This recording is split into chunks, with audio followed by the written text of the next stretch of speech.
I can't say that name. Is it La Quique? All right, nerd. Let's go. You're up. Prove it, Tempe. How do I do it? Oh man, you caught me on the spot. I don't know what's. There's no way for me to catch you on the spot about what you believe. Like, you already believed it right before you came in the room. I mean, kinda. I guess the question itself for me is wrong. Oh, the affirmation actually. So in that form, are you saying you can't prove it? Yeah, I guess. Then I win. Get wrecked, nerd. Now, what form can you prove it in? Absolutely dominated. Okay, how can I prove? Well, you're saying you can prove it in a form, just not in the one I'm asking. So how would you prove the existence of a God thing in some other? What I meant to say was the question itself would ask, is there a way that you can prove anything that you can see, touch, smell? Yeah, it's called shared interrelated experience. So how can you prove that? Shared interrelated experience. Solipsism. We're having a shared, like you're having an experience, I'm having an experience. So it's shared because it's interrelated. So is there any word? Cognitively, no. You could give me coordinates or something like that. You could give me, you could give me words that get me to that. Okay. Like, for example, there is an overweight blue healer with luxating patellas. Right? In a vacuum, that's just like, yeah, okay.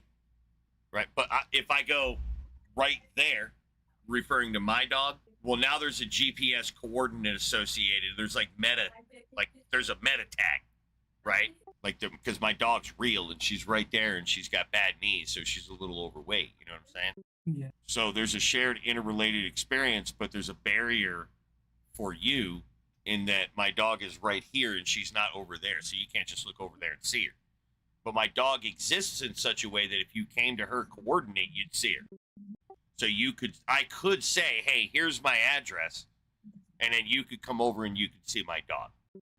So theoretically you could, but it would have to be a reasonable thing. Like if I said my dog's on the other side of the sun, well, yeah, you would have every reason to object. You'd be like, yeah, right, because I put my dog's location outside of possible location. Doesn't that imply that the only way that I can see if using my senses? Theoretically, yeah, some aspect of your being would have to interact with the reality where you would come to conclude that within your internal structure, within your own dialogue, you're experiencing the thing that I'm alleging. And then that's what would indicate to you that it's an interrelated experience, that I'm experiencing the thing you're experiencing. So theoretically, you could be a pedantic dick and not believe that I have an overweight dog with bad knees. You could do that, and then I would have to do the hard work of like proving it. I'd have to show her to you, right? I couldn't give you a logical argument. I couldn't be like, premise 1, I have a dog bowl. Premise 2, there's a little bit of food left in it and it's fresh. Conclusion, I have a dog that I can't get there, right? That's just, I'm building premises, sure. But you're asking me to prove that I have the dog, and you're asking for that visceral information, which you should be, because that's my claim. My claim is such that I'm experiencing her. I'm seeing her, tasting her, touching her, all that stuff, right? Like, she is a visceral part of my experience. And when I say she exists, I'm conveying that message to you in a manner that you would agree. You would agree. If you were here, you would agree. So what would be the first you can't really question? Wait, what premise for what argument? For everything that you find meaning in your eyes, in your hearing, in your... I don't build arguments for meaning, dude. I'm not a robot. I'm a human being. I didn't say meaning in the sense of like mystic. The reason you can reason. Because I have a brain. I'm a monkey. Okay, but what is the stance of a monkey eventually building reasoning? What is the... Hold on. Do you agree or disagree? I don't see it here. Look, I'll answer a bunch of questions so long as before we pivot to the next question, I know whether you agree or disagree with what I just... Disagree with capacity of... What I just said. You said, how do I know stuff? And I said, because I'm a monkey with a brain. Agreed. Right, so we're monkeys with brains. That's how we think. It's trivial, right? Seems trivial to me. Like, I just feel like I'm thinking. And then I also realize that I'm a monkey. And part of that is having a big brain. And that's what I'm doing. I'm using my big brain to think. My first question, what is the one thing that you can't? I don't do that. I don't need assumptions in order to think. I don't know. What does that mean? I don't know. What does that mean? Okay, It's not what I do. Do you do that? I assume that I exist. I don't do that. Some nerd realized that shit was true one day and he wrote that shit down. Okay. And then everybody since then's been talking about what that nerd said. But I think we all already know that we exist, bro. Like, we all just did that. It's just he kind of codified it. He was like the first dude to be like, yo, I think, therefore I exist. He was just like the first guy to do that. And then the next guy was like, huh, yeah. But even in what Descartes said, it was his assumption. He didn't really say that there I don't think needed to be that's an proof. assumption. He has evidence for that. He was sitting there, baked out of his fucking mind, staring at the stars, and it just dawned on him. He had the evidence, right? He was looking out at the stars, high as fuck, with that blunt in his hand, dude. Just kicked that with that 40, right? And he just realized it. Holy shit! This whole time, I've been having evidence of my existence in reality. Damn. Right? And it blew his mind. But he had the evidence was there the whole time, staring him right in the fucking face. All reality and shit, dude, all up around him, tickling him and stuff. It's right there. It just, he had to get high, I guess. I don't know what was wrong with him. It took him a while. So you think that the proof that Descartes used to realize doesn't exist is that he could see and use his senses to It's an realize- axiom. Yeah, it's axiomatic. It's like self-evident. It's brute fact, if you will. It's just, it's there. It's like, what are you actually questioning? You questioning that you're having an experience? What the fuck point is that? You would need an experience to come to the realization of that. So you just got to bake it in, dude. It's like you can't help but experience until you can't experience no more, and then you're not experiencing. It's just a function. It's like rigidity, right? Bones just can't help it, dude. It's just their structure. They're just rigid. He was trying to see what would be like, what would after all of sensitive everything that he could Oh no, that's why I don't deal with Descartes. I acknowledge the axiom, but I say it's not enough because I'm having an experience of other things that aren't me. It feels like that's my sensation. I'm feeling like you're not me, bro. My experience is telling me that there's something different about me and you. So I just presuppose my existence. I just say, hey, I exist and I use my senses to experience reality. You exist and you use your senses to experience reality. Those are two presuppositions. My third presupposition is a we concept, because both of us exist and we both have different advantages. We can bring different information to the table for consideration. So it's a add-on to perspective. It enriches our information access, and what it gives us is interrelationship that allows us to fact check shit. We get to fact check our assumptions, our presuppositions. We get feedback. If we just buy into the idea that you're a different person than me, and we just collaborate, we can work together and do big things. And I think that's where humanity is really at. Is humanity's not about what one monkey can do up inside his brain. Humanity is about what all the monkeys do in the world together, right? So those are your three assumptions: that I exist, Well, that you they're exist, and for that we you. They're exist. not really for me, because I'm foundationally an empiricist. But when someone asks me why am I an empiricist, I say because the only coherent pathway to any philosophical position is going to be by entry port of my experience. It's going to be my experience. Absent my experience, I have nothing to discuss because I have no I. There is no I.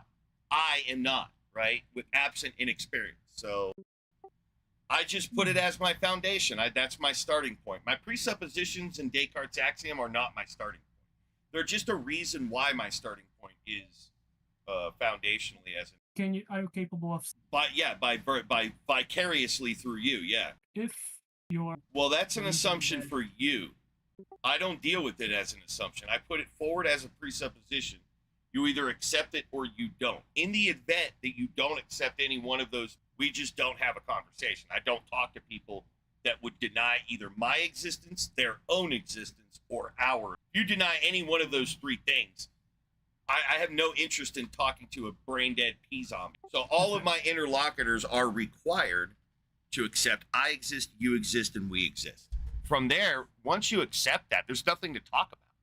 Not on that level. We're done talking about that. We could talk about the experience, But you already accept that we're having an experience. So that's why Yeah, that's why probably don't foundationally. okay. What's that? Sorry, I interrupted. I guess I don't have the same line of reasoning as I starting. I think you do. I think you've been just trained through inculcation to accept a lower standard for some topics, very few topics, and you use different standards for other topics. Like if I said to you, I believe dogs exist, the question on my interlocutor that I say that to about asking me questions about physicality, like where, who, what, when, where, why, and how, are obviously valid questions to ask about anything being asserted as an extant, right?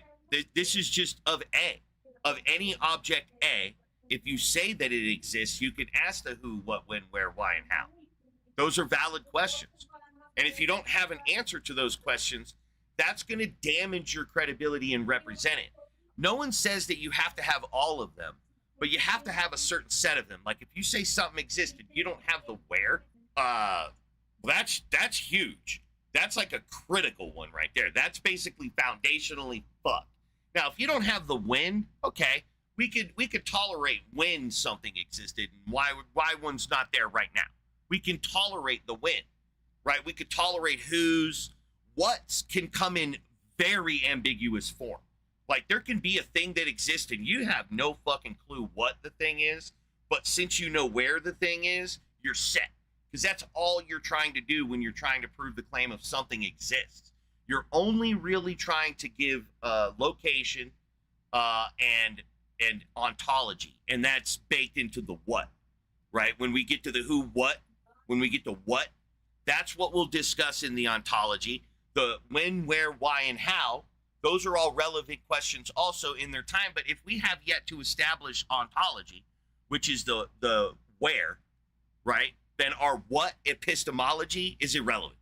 And that's the point of Igtheism, is that you could say anything you want about unknown object X, and absent the experience of unknown object X, there's not going to be a way to validate your claim, so it's going to be a non sequitur. And since that's true, it's going to be true of the negation as well. So I give the example, if you say God is blue, since it's a non sequitur, that's not true.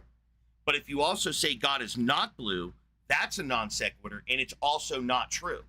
So you have a contradiction here. A thing absent in experience, and without that logical bridge, that entailment, that experience, without that, you just have vapid, inane comments that really mean nothing, right? Because they don't actually mean the words you're using. You're wanting to tell me God's blue, but it don't mean a wave length of light. You want to tell me God's 37 kilograms, but it doesn't mean a mass gravity interaction, right? You don't mean it those ways. You want to say it exists, but you don't want to say physically, right? But that's the only way that we even interact with the word exist, is physically. Exists is a metaphysical concept that references things that exist. That's what exist means. The objects of reality are what exist, because they're the ones that have the properties that we would discuss, like blue in 37 kilograms. So absent the thing, everything you say is a non sequitur. So that's why I'm saying you can't prove it. You like everything exists? Yeah, I guess act would probably be a better way, because I always give the example of, like, if I ask my interlocutor, have you ever been to a new city? And they usually say, yeah. And I say, have you ever driven in that new city? And they say generally, yeah. And then I say, have you ever turned left? And they'll usually say, yeah. And I'll say, when you turn left and you look down that road, did you systematically categorize every object as whether you accepted it existed or not? Or did you just buy into that bullshit as soon as you started seeing down that street? And the answer is usually the second, that you just buy into that bullshit as soon as it's part of your experience. You don't generally walk around questioning things that exist. They're just already things you assume exist because you're experiencing. So yeah, we do act on that. Act is more of an appropriate word, because it's a way that our bodies are informing our consciousness and our contemplative side, our conceptual side. It's cognitive. So yeah, it's more akin. Cognitive information is probably more akin to an act. I guess I agree with you. I don't necessarily I believe. Well, no, I'm saying you act. think You about act like the beaver is a large rodent of the genus Castor, having sharp incisors, webbed hind feet, and a flat tail, and it's noted for its ability to dam streams and rivers. Because you observe the beaver being a large rodent of the genus Castor, having sharp incisors, webbed hind feet, it's literally the object is the meaning. When you're talking about objects in reality, the object is the meaning of itself. That's where the meaning is. But since we communicate symbolically, we fuck that up immediately. As soon as we try to talk about something and put it in language, we fuck it up. We're making a map, right? We could provide you the territory. We could just show you the beaver, and you'll understand beaver. It'll be the animal right in front of you, looking at you like, "What the fuck are you doing?" Right? Like, fuck off, monkey. Right? It'll be doing that, and you'll be looking at the beaver. Everybody's looking at this fucking beaver, and we're understanding the beaver from our angle. Like, I'm seeing its butt, so it's mostly the backside and the tail. You're seeing its front, so you mostly get the big, teeth and the webbed feet, right? So we're at our vantage, but it is what it is, and that's the meaning of it. And our words only attempt to convey that feeling that we get when we're observing it, the feeling like it's a brown animal, the feeling like it's got big teeth. Right? That's a feeling, a sensation that you're getting from one of your sensory data input. So it's non-arbitrary. That information, how you're observing the beaver, is non-arbitrary. Because that's the interrelated.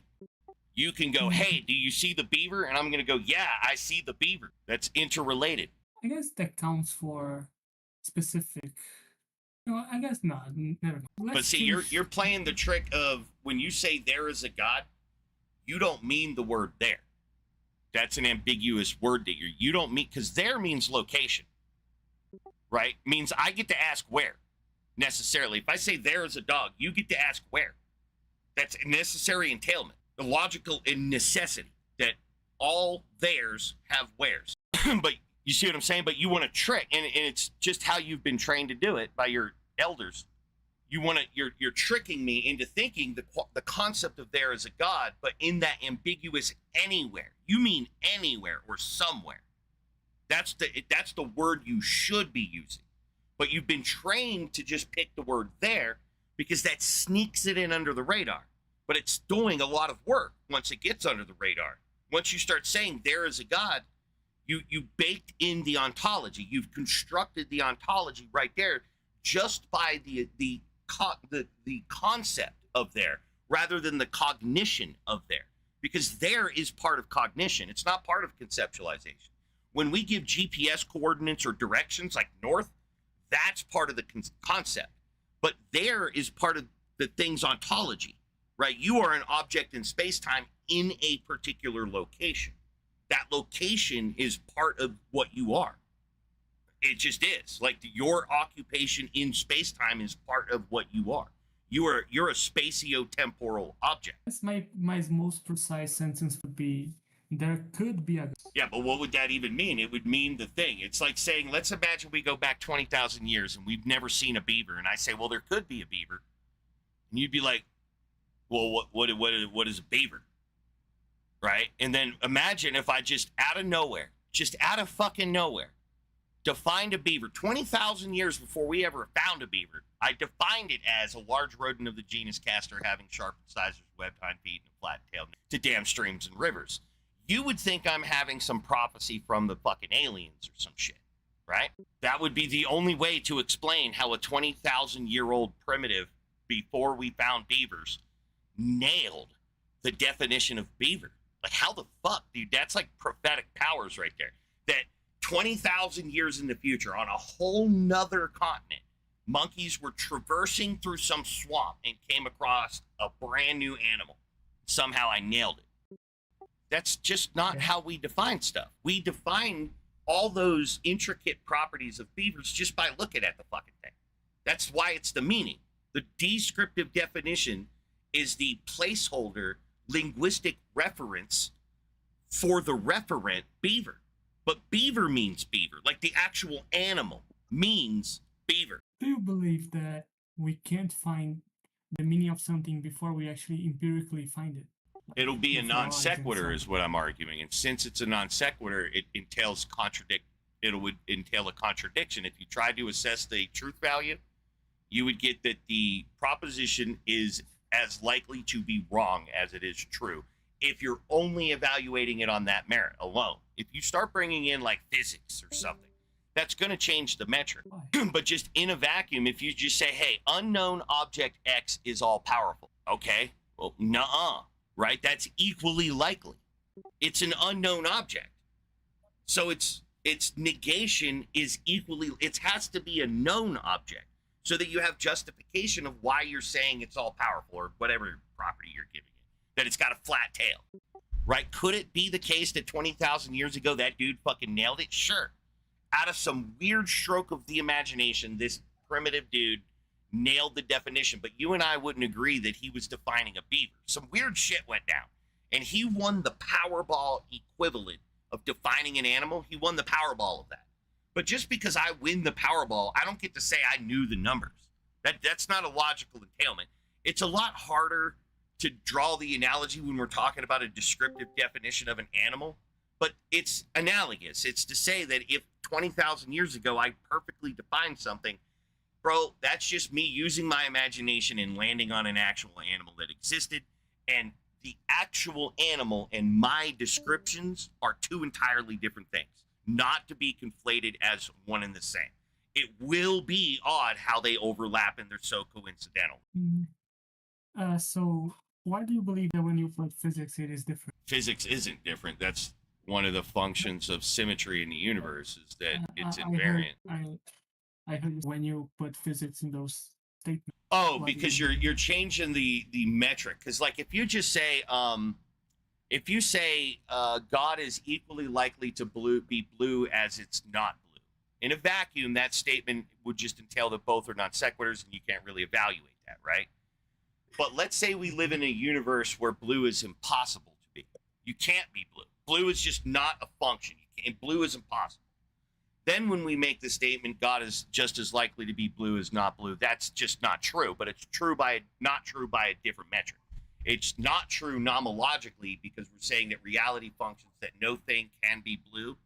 And since we're also alleging that God is blue, we would know that God is not blue, or that God does not exist. And if it does exist, it exists as a color non-blue. So that's why I'm saying that physics changes it, because physics opens up what we call nomological possibility, where, like, if I asked you logically, is it possible for you to jump to the moon? The answer is yeah. There's no contradiction to you jumping the moon. I would have to say you jumped to the moon and you didn't jump to the moon at the same time in the same sense. That would be a contradiction logically. But if I said to you, you can't, it's a contradiction for you to say that you could jump to the moon, but I mean that nomologically. What I'm saying is you as a monkey lack the power to generate and launch yourself all the way to the moon. You just can't. That's impossible. It's not contradiction impossible. It's impossible because of the parameters we know of reality, that your bones and muscles just can't do it. So going back to your first state, when like everything that you can't really know something unless you empirically see it, right? Like know about something. Well, you can't know something about reality. So nature, external reality, Okay. if it's not part of your experience. But haven't we discovered black holes before? No, we predicted them in the math, and then only recently produced verifiable like observation. So you can use physics to predict something. Oh yeah, you could use fucking dog shit reasoning to make predictions. That's why I was saying, like, this primitive who nailed the Powerball of defining beavers. I don't know what that dude did, but you know, he did use science. He still got the conclusion somehow. So have you heard of the fallacy? So if I say premise 1, orange is cheese, premise 2, all dogs like tomorrow, conclusion 2 + 2 equals. Now, my conclusion is right. And obviously my argument's fallacious as fuck, right? So there being a fallacy in my argument doesn't mean that my conclusion. So yeah, you could nail truth and facts and all that shit, and bumblefuck your way into it, man. Like, you don't really got to know proper methodology to figure stuff out. You were a baby at one time, and you thought you know it would be a good idea for you to just ram fist your hand into your mashed potatoes. Just to be clear, so you believe that you can logically predict something that you haven't seen yet, right? Based on a prior. So like Bayesian reasoning, like you didn't know what was going to happen before you slapped in mashed potatoes. So you did it. You just went out on a limb, you did it, and then you felt the smashy smushiness, right? Now that's a prior. Now you could be like, well, if I do that again, it's going to feel mushy. You do it again and it affirms, right? You're like, ah, yeah, this is definitely mushy stuff. It looked mushy and I was right. It's definitely mushy. Is there a problem with that reasoning? If we are able to create a simulation that is as perfect, would that? I wouldn't care. Reality is reality no matter how it comes. So if there was somebody that could control our simulation, would that be a god? I don't really care about these kind of hypotheticals. You're just saying if. If what? Yeah. If the thing you're imagining, we're trying to find if there's reason to imagine that way, right? Is it reasonable for us to ask that question? Can my dog carry my car to the store if it runs out of gas? Can I throw my car in the back of my dog? We could ask that. We could ask that question. We could sit here and we'd be like, hey, if my car runs out of gas, how do I get my car to the store to get more gas? Somebody could be like, well, could we throw it on the back of your dog? We could ask that question. And we could say, hey, well, no, actually we can't do that. But how did we reach the conclusion no? Well, cars are really heavy and dogs typically can't hold that much weight. So this is we already know stuff. And we're only asking about a recombination. We're recombining the things we already know. We're moving what we already know around. We're not coming up with new information here when we're asking the question, can my dog carry my car to the store? There's no new information. When we reached the conclusion, no, we gained no new information. That was already baked into the information that we had. We just assembled it in such a way that it revealed information to us. But it was already in there.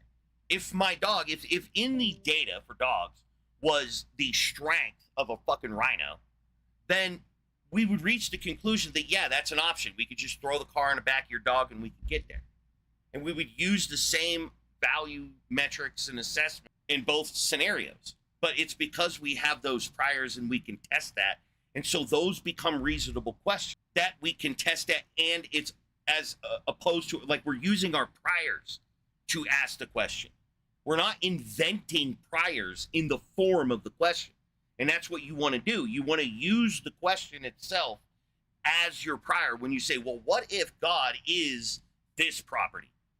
Okay, well, you're asking me to assume that whatever property you have is a prior. And then, yeah, it works. Look at that. It fucking works if that's the case. But that's what we're questioning it. Is it even reasonable to assert that gods can create realities? Is that reasonable? I don't know if that's fucking reasonable. That we can create. I don't know if they can do simulations. I don't know if they can carry a car on the back of their back if it runs out of gas, bro. You want me to just bake in the prior so that I'll engage with you, and that's just circle jerking. I'm asking you, can we use it as a prior? Is that even is God and simulation even in the same arena like dog and pack mule for 2,000-pound machine? Those aren't in the fucking department. There are pack mules for that kind of weight. Dogs are not in that category. Are gods? Can gods carry weight? What is the analogy? Well, I'm just saying we can reasonably ask a question like, can your dog carry your car to the store? Even though it's an unreasonable, we know the conclusions is reasonable. No. We can ask that question because we already know what dogs are. And we already know what cars are. We have priors to those already. So it's reasonable to ask me that question. When I don't have a prior for your God thing, and you ask me a hypothetical about it, the definition becomes the prior, rather than the thing in the experience becoming the prior. So you're just baking in the conclusion. You're like saying, you're doing this. This is what you're doing, Tevi.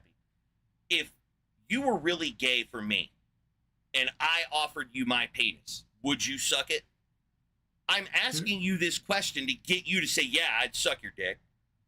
That's unreasonable for me to ask you. There's no prior that you suck dicks. And so just asking you to assume that you are gay for my dick is unreasonable because that's what I would be trying to prove. Not just get you to accept it hypothetically so that I can humor the gay thought, right? That's stupid. That's what you're trying to do. You're trying to get me to humor the gay thought which is A, God exists, and B, it has this property.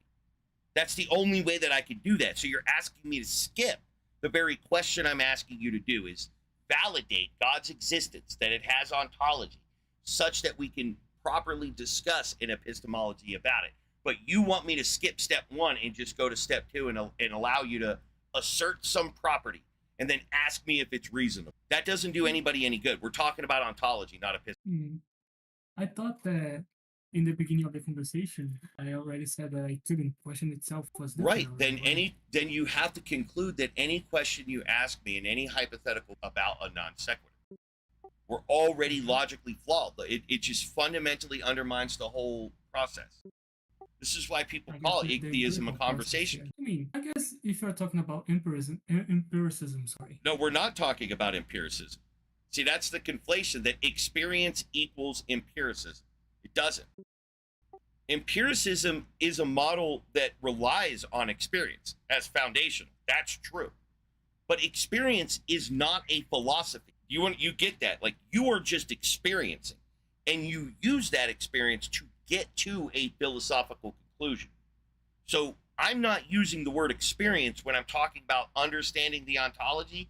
I'm not using the word experience to reference the philosophy of empiricism. That's not what I'm saying. Experience is an independent aspect of your being. It's what you are doing to interface with what is reality. You are interfacing it from within. You are an element of reality, having an experience of the rest of reality, including yourself. You can look down and see yourself and experience yourself. What if it wasn't? Well, that's what the shared, interrelated part of this philosophy I'm talking to you about is so important for. That there are questions about our own perceptions. Now, I don't question what I'm seeing. If I see something, I just accept that I'm seeing it. I'll begin to question that I may not be seeing something if it's inconsistent with my shared experience, right? If people aren't seeing what I'm seeing, that will concern me heavily, right? That'll indicate to me that my perceptions are flawed. But being wrong about what a thing is not a flaw in perception. Having to update your model because you get more information is not a flaw in perception. That's not what those things are. You don't have a flaw in your perception in that regard. When you figured out that your conclusion was slightly off because of this new data, and you've adjusted your model to be a better body of explanation, then you're using your experience to do that. So your experience isn't changing here, and don't equivocate experience with empiricism. That's the model. That's just a philosophical model saying about the importance of experience. So it's a philosophical model, empiricism. Experience is something we're all doing independent of our philosophies, independent of where we put the importance of experience. I put the importance of experience right up front. I'm foundationally an empiricist. So I put the experience right up front and immediately, and that's why people say that, hey, you're an empiricist, because it's the importance we're putting on experience. Other people put different levels of importance on one's own experience, and so don't rely heavily and foundationally on experience or empiricism being the best explanatory model, like an idealist or something like that. They're not going to appeal to that as foundational. But I'm going to say about the idealist that you're going to be appealing to experience at some stage in your philosophy, because that's the only way you're relating to your idealistic concepts and stuff, is through the experience. So don't get those two conflated. It's easy to conflate when I say, hey, the shared interrelated experience, as you thinking I'm talking about the philosophy of empiricism. That's not it. In empiricism, in like, say, science, right, methodological naturalism, shared interrelated experience is peer review. It's implemented as peer review. So the shared interrelation is a metaphysical application. It's a standard that you're applying to yourself. You're saying, I can understand to a degree, but I can understand more by getting feedback from my peers. Consistency would be one way to do it. There are different ways to check whether your senses are providing you accurate information. Like, for example, you may be in a jungle person, and you went on an exploration, and you came to a beach, and you've seen the sunlight for the first time. You've lived in shade your whole life, and you've seen the sunlight for the first time, and it's beautiful when you get to this beach and you go walking out in it, not aware of the ultraviolet radiation and the danger in there. And as you're out there in that danger, you start feeling your skin getting hotter and it's burning, it's starting to bubble.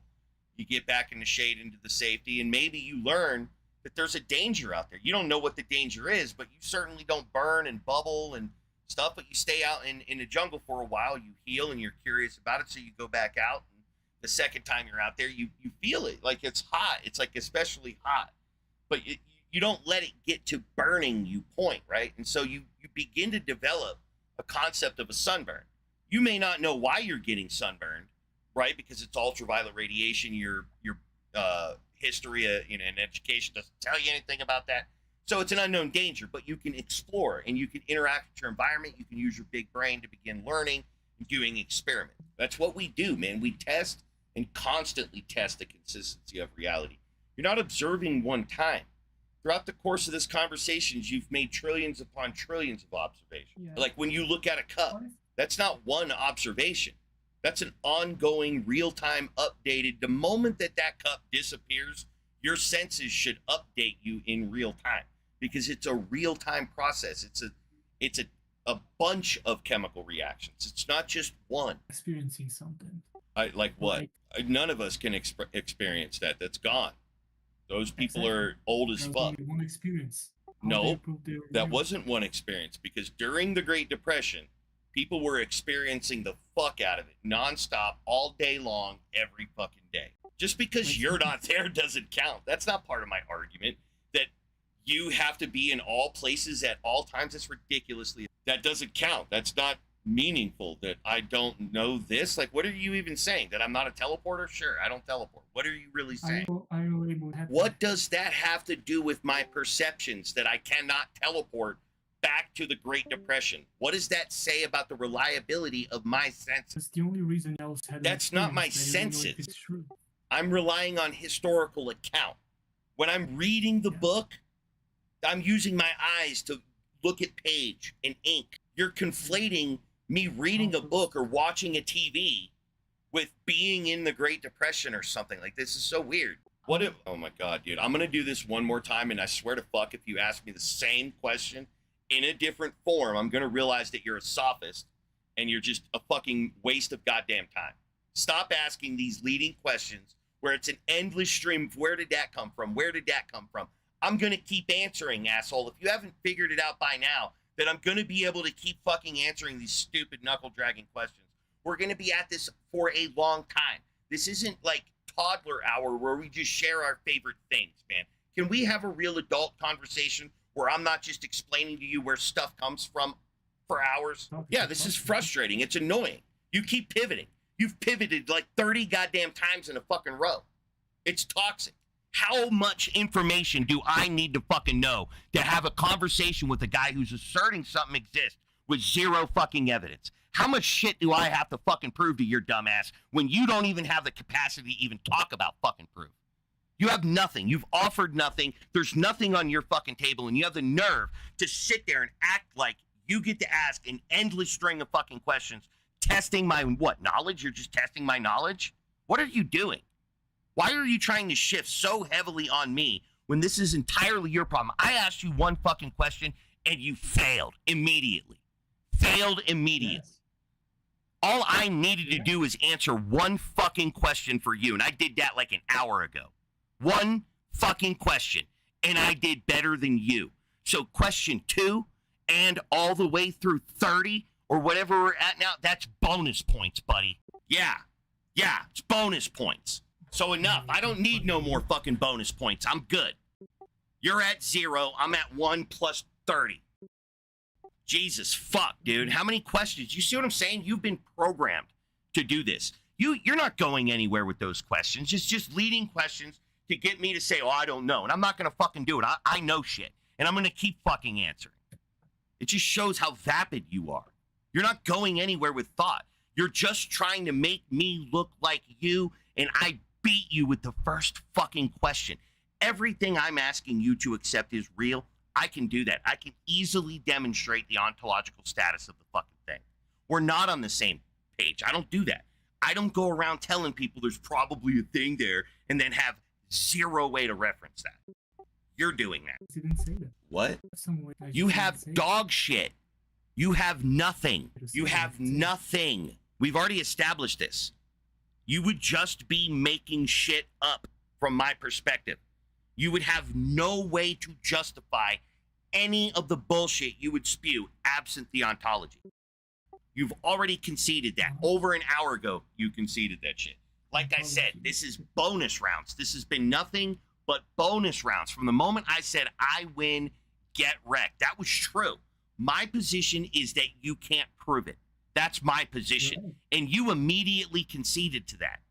That's why you bring that burden to the table. I didn't bring the burden of proving your God's not real. That's not my burden. It was your burden to prove that it is. It's my burden to prove that you can't prove it. You did that, clown. You did that. So you have no right to ask me what I know. None. You opted out immediately. You didn't even get to enter the arena. Well, I know I'm right about that. It's that you need to come to like terms that you've been brainwashed, and this whole fucking thing you've been doing about asking me this, that, and the other thing is a toxic reflection of that. That you are just programmed to ask these stupid, inane questions. Yes, if I was an uneducated moron, you would have been long ago able to ask me a question and I wouldn't have been able to answer you. And you would have got me there. But because I'm not a completely uneducated fucking moron, I was able to answer your questions. And this is just a toxicity on your part. That you're just biding your time until you think you can ask a question where I'm just like, I don't know. So you can get in there and be like, see, we're the same. We're not the same, motherfucker. You're at 0. I'm at 1 plus 30. It's not, dude, that's a fucking reference to where we're at philosophically. That you are a vapid shell of a human being with no real idea here. And I'm trying to get you to understand that so that you can go get a real one, that you can go get a real philosophy. So that when someone like me asks you, can you prove your philosophy's true? You can. That you will abandon methodologies that you have to say, no, I can't prove that. Get rid of that dog shit. Anytime someone like me asks you, can you prove that? If the answer's no, abandon it. Stop believing that stupid shit. I don't assert anything is true absent the ability to prove that shit. You said, like, in the beginning of The fuck? No, I didn't. I said that is a presupposition I offer to you. I am foundationally an empiricist. But if you ask me, why am I an empiricist? I can offer you those presuppositions, but those aren't for me.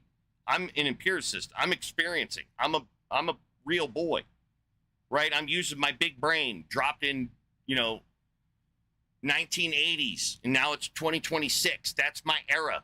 I've learned shit from that perspective, that vantage. I am a monkey dropped in the United States where I was born at this fucking time, and I was given the education and then my interactions built upon that. If I was born in the fucking Amazon 20,000 years ago, it'd be completely different. Yeah, I know I'm right about that. That's what you don't really truly understand about your position, about all this God bullshit.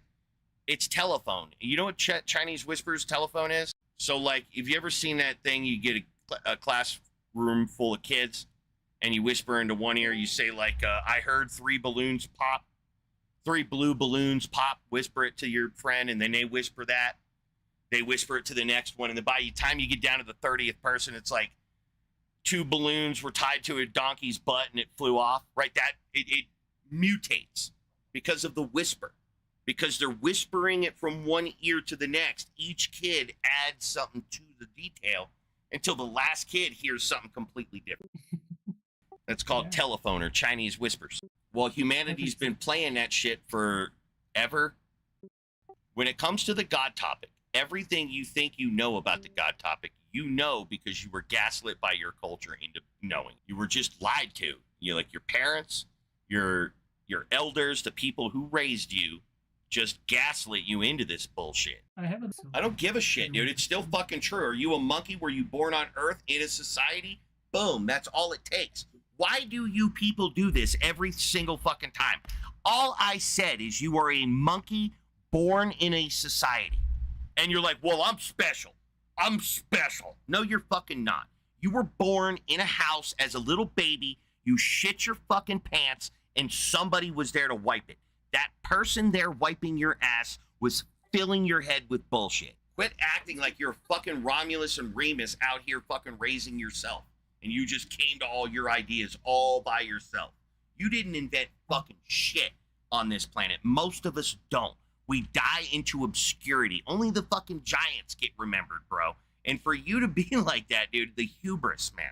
You're right. No, I didn't imply that I was. I'm a fucking ground monkey on a fucking mud ball, dude. I know what I am. I'm a dude playing a dude disguised as another dude. That was from Tropic Thunder. Comedy, you should watch it. Dude, I was underage when I went and saw that in theaters. They forgot to ID. Yeah, it's you guys. You guys are ones that got convinced into magic. Look, I don't know what culture you're from. When you were being raised, did they try to gaslight you about like Santa Claus, Easter Bunny, or Tooth Fairy? Do you have your own parallels from your culture? I guess the Tooth Fairy. You had the Tooth Fairy where you're from? Where are you from? I'm from United States. Brazil? You got tooth fairies down there? Now, how much cultural pressure do you remember having when you started suspecting that, you know, the tooth fairy's bullshit? Like, how did that happen? Like, was it quick? Or do you remember? Maybe you don't even remember because it happened so young. I think it was when I was 10. Yeah, and did you tell your parents that? Yeah. What'd they say? Yeah. He said the gig's up, right? He said, yep, it's bullshit. It's just Yeah. Right. So that was a very low amount of gaslighting. They were gaslighting you, right? They knew there was no tooth fairy. They were just fucking with your little brain because your dumb ass believed this shit. All of us do that. We're all like that. That's why they do that shit to us. Because it's a big fun game to watch their little dumb monkeys go around believing dumb shit that we all know is dumb. It's gaslighting. Now, it's for fun. I'm not trying to say it's like super bad in this form. It's for fun. It's not that bad. It's not that bad because what happened? You went to your dad and you're like, hey, man, this is bullshit, right? And he was like, yeah, fucking dumbass, right? And then you got over it. Did he beat you? Do you remember getting beaten? Do you remember getting kicked out of your house or threatened? You don't remember being ostracized or anything like that or forced into prostitution because you couldn't, you know, afford life because you were left destitute? That never happened to you? Yeah, it almost never happens with the tooth fairy. But do you know what it does happen with? Religion. Yeah, religion. Religion. Yeah. So it's cultural gaslighting. If you go to your parents the same as you did with Jesus or the tooth fairy with Jesus, they don't just go, yeah, the gig's up, bro. Yeah, it's all bullshit. No, they get offended and they push back and they start gaslighting you, maliciously gaslighting you now. Now it's malicious gaslighting because they know they're saying the same thing from their brain. They know those adults who are gaslighting their children about the truth and veracity of their brains are developed enough to know that they need faith to believe that bullshit. That when they encounter people like me, I'll shit on them and make them look fucking stupid, and they'll have to walk it back to faith, right? They've learned their lessons, especially the ones that have been around and been in these conversations and come to realize that not all of us are fucking ignorant. You could just gaslight us. They run into people like me. They realize that, hey, they're teaching on faith. They believe on faith, but they're teaching on absolute fact. They're pushing back. They're not going with the gig being up when the kid's calling them out on the bullshit. They're forcing them to accept. They're punishing them for asking questions. This is malicious. This is what parents do to their own children. They culturally gaslight their kids into believing this magical bullshit. And then they lead, they grow up, they grow a beard, they get round sunglasses, and they get on fucking Discord, and they start saying, hey, I am a fully grown man who believes in magic, and I am not embarrassed.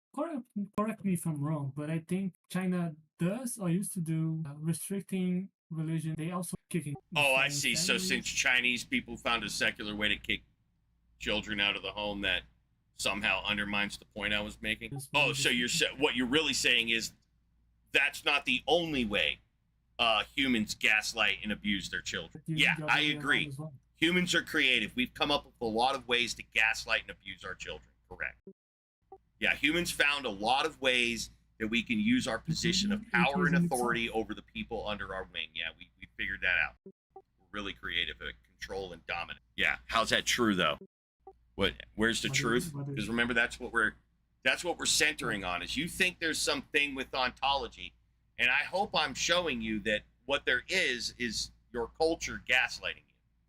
That when you really think about what you know about God, it ain't shit. You don't know shit. You know what you heard on the telephone. That's it. I never. No, I'm just saying, hopefully you know you don't know shit. You should now know something here. Hopefully through this conversation, you know a little bit more about what's going on. Hopefully the wool has been pulled back a little bit, or that little neoport has been unjacked a little bit, right? Maybe it's toggled. Maybe you're still looking at the red pill or something like that, but you're being culturally gaslit into all this religious bullshit. It is entirely founded in telephone. There is not a single legitimate fact to these prevalent God positions. And in fact, your cultural child abuse is so bad that they have actually convinced you to deny your lying eyes, to deny the existence of actual gods. There are actual gods that exist. Things actual. Like they're actual. They're not hypothetical, they're not probable, they're not maybe. Yeah, they're real tangible objects. Yeah, they exist in space-time, and monkeys have referred to them as God. But these ones that have cognitively abused you, they don't want you to realize that. They don't want you to realize that there's monkeys before them that have proven the existence of their God. They gaslit you into believing that their version of God, where they can't prove the thing exists, is more legitimate than the ones you can prove exist. They've gaslit you that fucking hard. Do what? What are the ones that you can prove? See, that's what I'm saying. The evidence that you're asking, what do you mean? You're completely unaware that some gods exist in favor of the ones that don't, right? The gods you care about are the ones that don't exist. It's crazy how powerful their gaslighting is. Like the sun, the moon, Earth. Did you know Earth was a god? Yeah, there you go. These people gaslighting you, they didn't tell you all about that shit. They didn't want you to know that shit. So by God, you mean like just a thing that exists, not necessarily a sentient? No, a thing that exists that's being referred to and worshipped as God. People do that with Earth, the sun, the moon, the planets, the wind, earthquakes. Does that imply that they are sentient? I don't give a shit if they're not saying that there's things sentient. They're just saying it's the Earth. I mean, and it fucking, I guess to a degree it like loves you or some shit. Up to when I remember. Not necessarily. Okay, does Jesus love me? He did. You'd think that, right, huh? Right? What act are you referring to that he did for me? The historical Jesus, I guess. No, the one that you're saying loves me. Well, but people would tell me Jesus loves me, but there's no Jesus loving me. So if there doesn't have to be a Jesus loving me for there be a concept of love with Jesus, why does there have to be a sentient fucking thing about my planet for my planet to love me? At least my planet's there, right? And I can use it to like breathe and, touch stuff and smell and be, right? At least the planet's doing that for me. Gaia, at least Gaia's there and giving me a body to be, gravitationally bound to and enjoy like an atmosphere. At least it's real.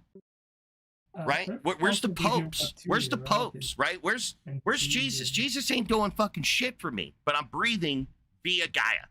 Right? Gaia, diseases. Yeah, she wants me to be strong and healthy. She's a cruel bitch too, dude. She'll fuck you up. She loves you, but she loves you in that brutal way.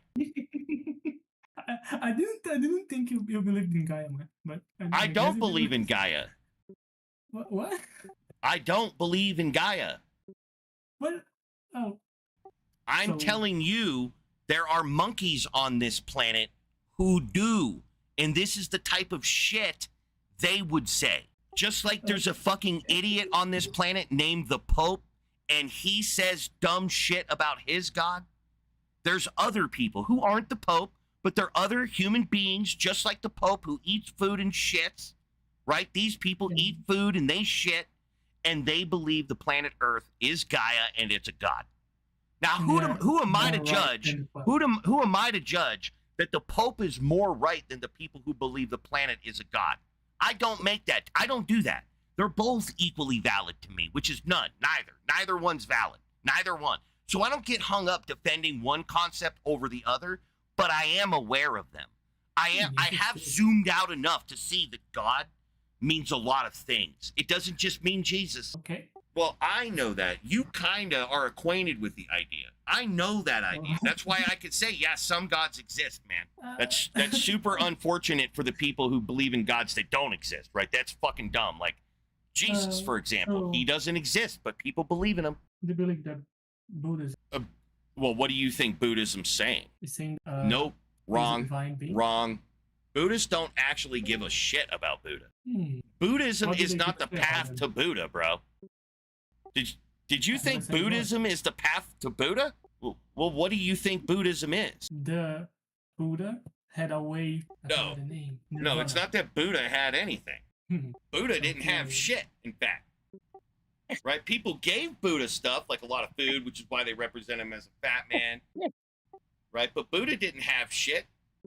Buddha wasn't shit. That's what he said. Buddha ain't shit. That's what he said. He Yeah, got he up there, said- grabbed the that's what he fucking said, microphone, yeah. and he said, Buddha ain't shit, bitch. And then he sat down. You know, That was Buddha said that. That's what Because he said. Buddhism's not about Buddha. up to now, I remember Buddhism is about Buddha, but Buddha disagreed with his No. own religion. No, Buddhism is not about Buddha, dude. What is it about then? Fucking Google it, dude. Be a good time for you to Google Buddhism, dude, and see it's not about Buddha. Buddha is the enlightened one. Okay? He Yeah, I know. allegedly discovered a path to enlightenment, That's but what I said. that path to enlightenment is a disillusionment of self, the Mhm. ego, right? So there's no Buddha in this. The Buddha has No, a it's path not what you towards said, dude. nirvana. What did I say? You didn't say that. I said You that could play it Buddha back had on the a live. path If you ever towards need to know what nirvana. you said, you could just play it back on my live. Oh, you're streaming. Cool. Yeah, Let's see. I play it back on my live. What are you streaming in? I have a link inside chat to my live, the agnostic one.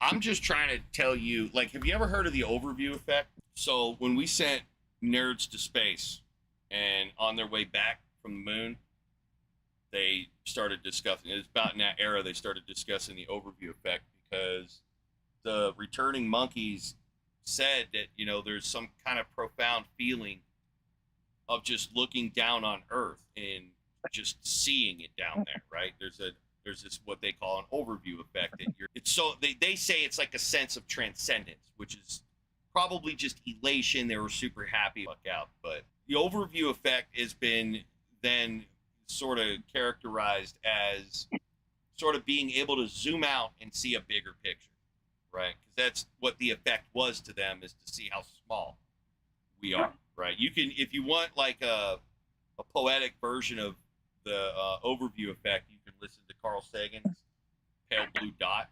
A pale blue dot is a really good play on what we understand from the effect, but instead of it being on the way back from the moon, it was a picture taken.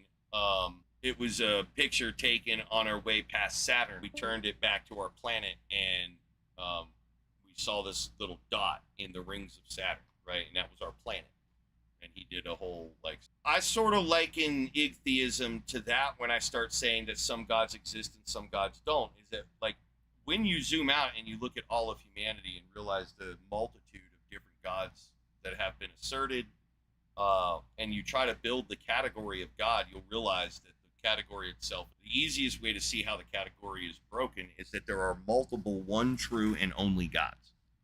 If you try to build a Venn diagram, which is to elicit categories that we can label, you'll realize that if you have two one true and only gods, you have to draw two independent circles. There is no overlap.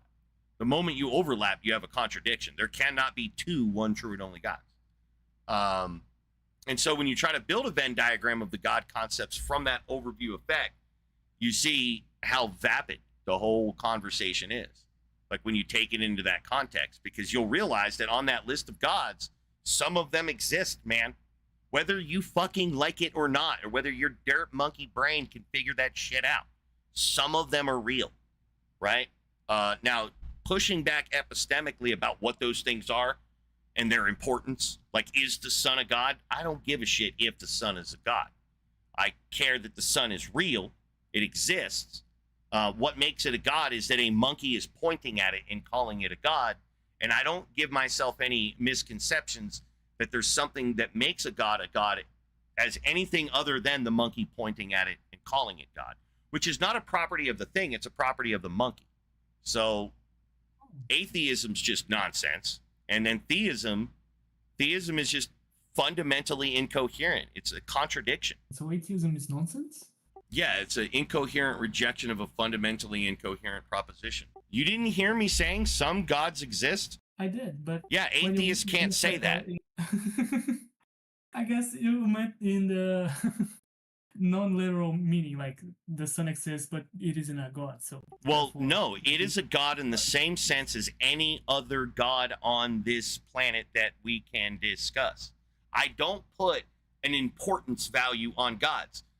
This God being the Son has the same weight as Jesus being a God. Same weight, zero difference, no weight.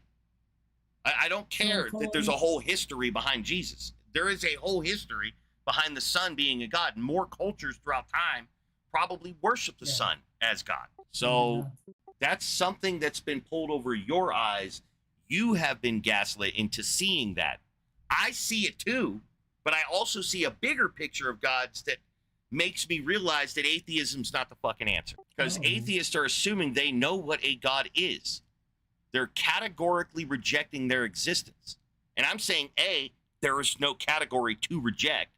And B, some things referred to as God do exist. Sorry, atheists, that you guys don't like that shit. And you don't have the authority to say that they're not gods. That's your fucking problem, right? But theism is why atheists are wrong. Because theism is so fundamentally incoherent that the only proper response to theism is, what do you mean by God? Not that God doesn't exist. It's, what do you mean by God?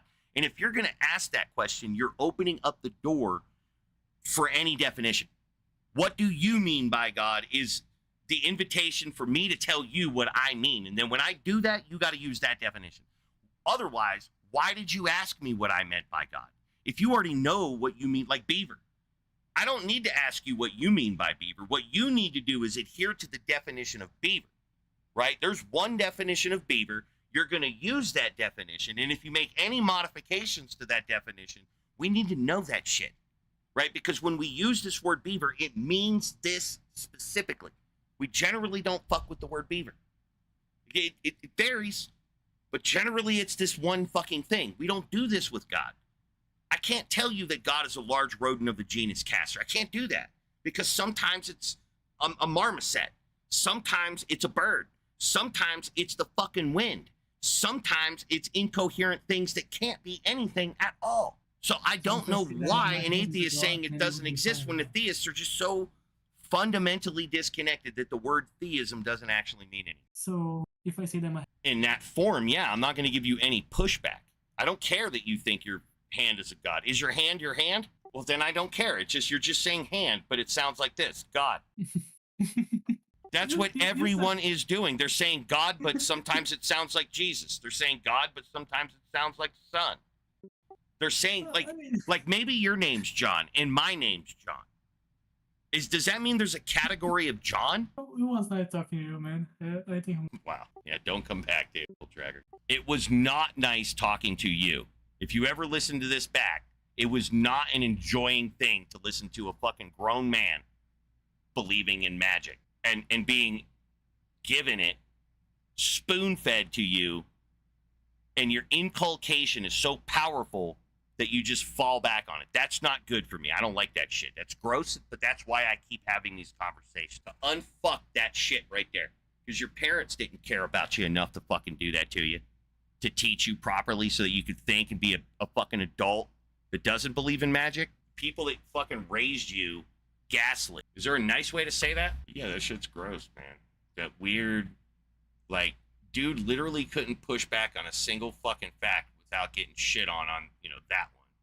It's just one after another. And at the end, it's just, hey, man, I'm brain dead and I'm going to go refresh my theotoxin. Enjoy it, dude. You writhe around in that fucking spawning pool of theistic nonsense and just absorb those theotoxins. What's up, family? How we doing? Yeah, that's great. Me too. All right. Hello, everybody. Prove it. Hello, anti-nerd. Hello, Anus. And hello, Moggy. Or Moji. I don't know. Is everybody awake? Dude, suppose start not. proving it, man. Your night. Sleep tight. Wow. Every day, I still think about those Moro and PC shorts and how close the quality of conversation is. Pretty bad. God damn it, dude. They're gonna run AOC, I bet. Look, I love AOC, and I think she'd make a great president. Is not gonna vote for a woman. They're just not gonna do it. I mean, I'll eat my words, but all right, nerd, you're up. Let's go. Let's see what you got. Tur, Hello? are you gonna prove it? No, that was me saying hello to Tub. Oh, Hi. hey. Are you gonna? Can you hear me? Huh? Yeah, I hear now. All right. Can you prove the God thing? Let's see. Yeah, God ain't real. So you're saying you can't prove it? I just told you. All right. I'm gonna take your inability to start proving it as an exemplar that you can't prove it. I win. Get wrecked, nerd. Absolutely fucking dominated. Wow. It's over. I just proved it. Dude, are you there? Like, can you tell me what 2 plus 2 is? I just proved it. I don't think this is a real person. Yeah, it's AI. Why? No, it's not AI. Prove you're not AI. Can you say a comma after every word you say? Like, comma, the, comma, way, Tell comma. me to say. Tell me comma? to say. Say something. Say something. Say something. What? Who? What do you want me to say? Okay. Now that we know you're a person, so you can't prove God exists, or you can? You didn't never answer that question. I just did. I told God doesn't. Oh, so you can't prove. So why does God exist? I mean, which God? I mean, I don't believe in God, but I believe in spiritual energy. No. But I mean, like, which God are you saying doesn't exist? Like the God monster from the Christian book? The Abraham gods. Oh yeah, we know those. Like, what about all the other gods? I don't believe in the Hindu gods as well. What about the sun? You believe in the sun? You think the sun exists? The sun. Oh, yes, the sun, like the thing in the sky that gives you a radiation burn. Perhaps it's a Matrix simulation world. So you don't believe you're real? I don't know. I don't know anything. Wow. So why are you here? I don't believe in God. Right, but it's weird. How is it weird? Well, I mean, you don't believe in the sun? Yeah, of course I do. Well, then you believe in at least one God. No. Explain. Then what do you believe? The sun existing, and we call it God. So then you believe in God. Yeah, if you're talking about the sun. And then why is the name God then? You ever been fishing? Huh? Just watch. You ever been fishing? Like fishing? No. No. No? Okay. Hey, Gargle, can you prove it? Well, aren't y'all like Igtheist? I've made no claim. I'm just waiting to see if you can prove it. Well, I find it hard to prove it to Igtheist because like it becomes pretty semantic. Would this conversation not be semantic? Do you Not just not necessarily. like word context usage or something? Like, what did semantics do to you? Yeah, did they like get in your ear and like maybe in your mouth some? Is that what's going on here? No, that would be what my cum did to your mother's lips. Well, I mean, you're the one talking about semantics. Yeah, dude. Like, Yeah. figure out if you can prove it or not. And Like, why not about like other kind of dicks? Why just ant dicks? Why just what? Just ant dicks. Nigger? wow, what a I'm so offended. Like, what a you child, have no idea how. Like, I'm so offended. bro. Like, is that the most creative? Yeah, apparently. We're cooked, dude. Like, as a species, we're fucked. Yeah, I blame the Mexicans, dude. I was gonna. Yeah, I guess we could do that. Mexicans get picked on. Yeah, in this case, every other country would be a problem if we pick the aliens. Have you seen Disclosure Day? I don't think so. I might Sorry. have, but I might not have. It's pretty news. It just got released on Amazon. We'll have to check it out. If you're into alien flicks, you'll like it. I didn't find it a bad movie, but it didn't feel like a Spielberg. Was it by Spielberg? Yeah, it's a continuance of his what you call it? Close Encounters universe, I guess. Well, that'll be cool. So, like, does it Ripley's or Ripples or whoever did that? Right? I don't remember who did the original Alien. Oh, Ridley Scott? Yeah, Ridley Scott. No, it's just a Spielberg flick. Like, again, it's not a bad flick. I really don't have anything much to say. I'm not going to spoil, like, because there's a couple of scenes that if I said anything, it would kind of, like, mess stuff up. But, I don't know. It just didn't have the prominence or whatever as you think a Spielberg flick would be, but it was good, though. Like, it wasn't bad. I will definitely check it out. Yeah, I'd probably give it, like, a 7. All right, guy. Let's go prove it. Religious inquiries. Prove what? Fuck? Are you schizophrenic? Dude, I think you're handicapped. Is what it sounds like. Is your handler there? Can they like assist you in hitting the disconnect Is button? there a chair nearby? Do you possibly have rope on hand? Is there possibly a tree in your yard? Dude, you No, I'm were just not even gonna waste time with that trash.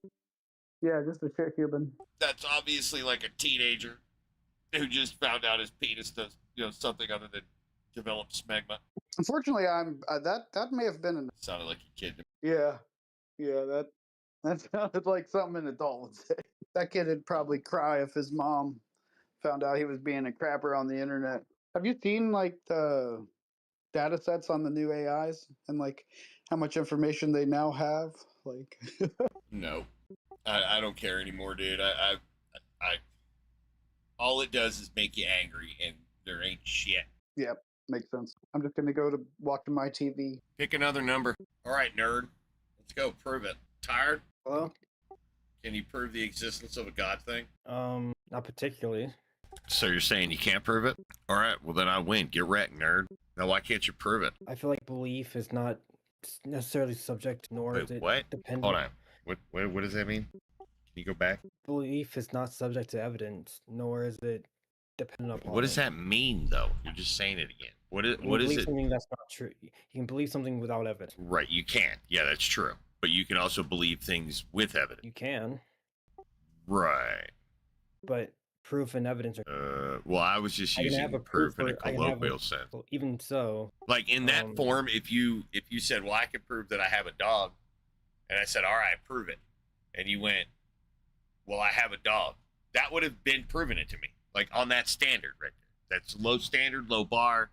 I don't care if you have a dog. Your mere claim that you have one's good enough for me. I don't give a shit.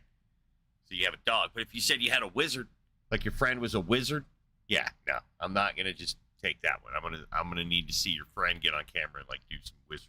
Like I don't need you to show me a dog. I've seen dogs. I would argue then it depends on like what your epistemic standard is.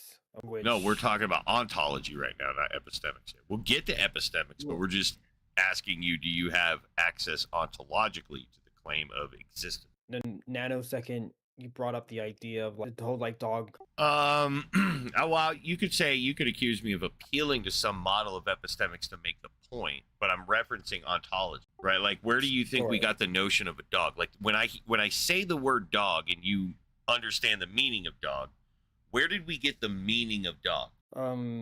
Nature. From the dog. Yeah, nature. Right. So it started with the dog. There was a thing, taking up space and shit. And then we just kind of came upon it, right? So there was already a thing. We observed the thing, and those observations are a meaning. It is a sense of meaning, right?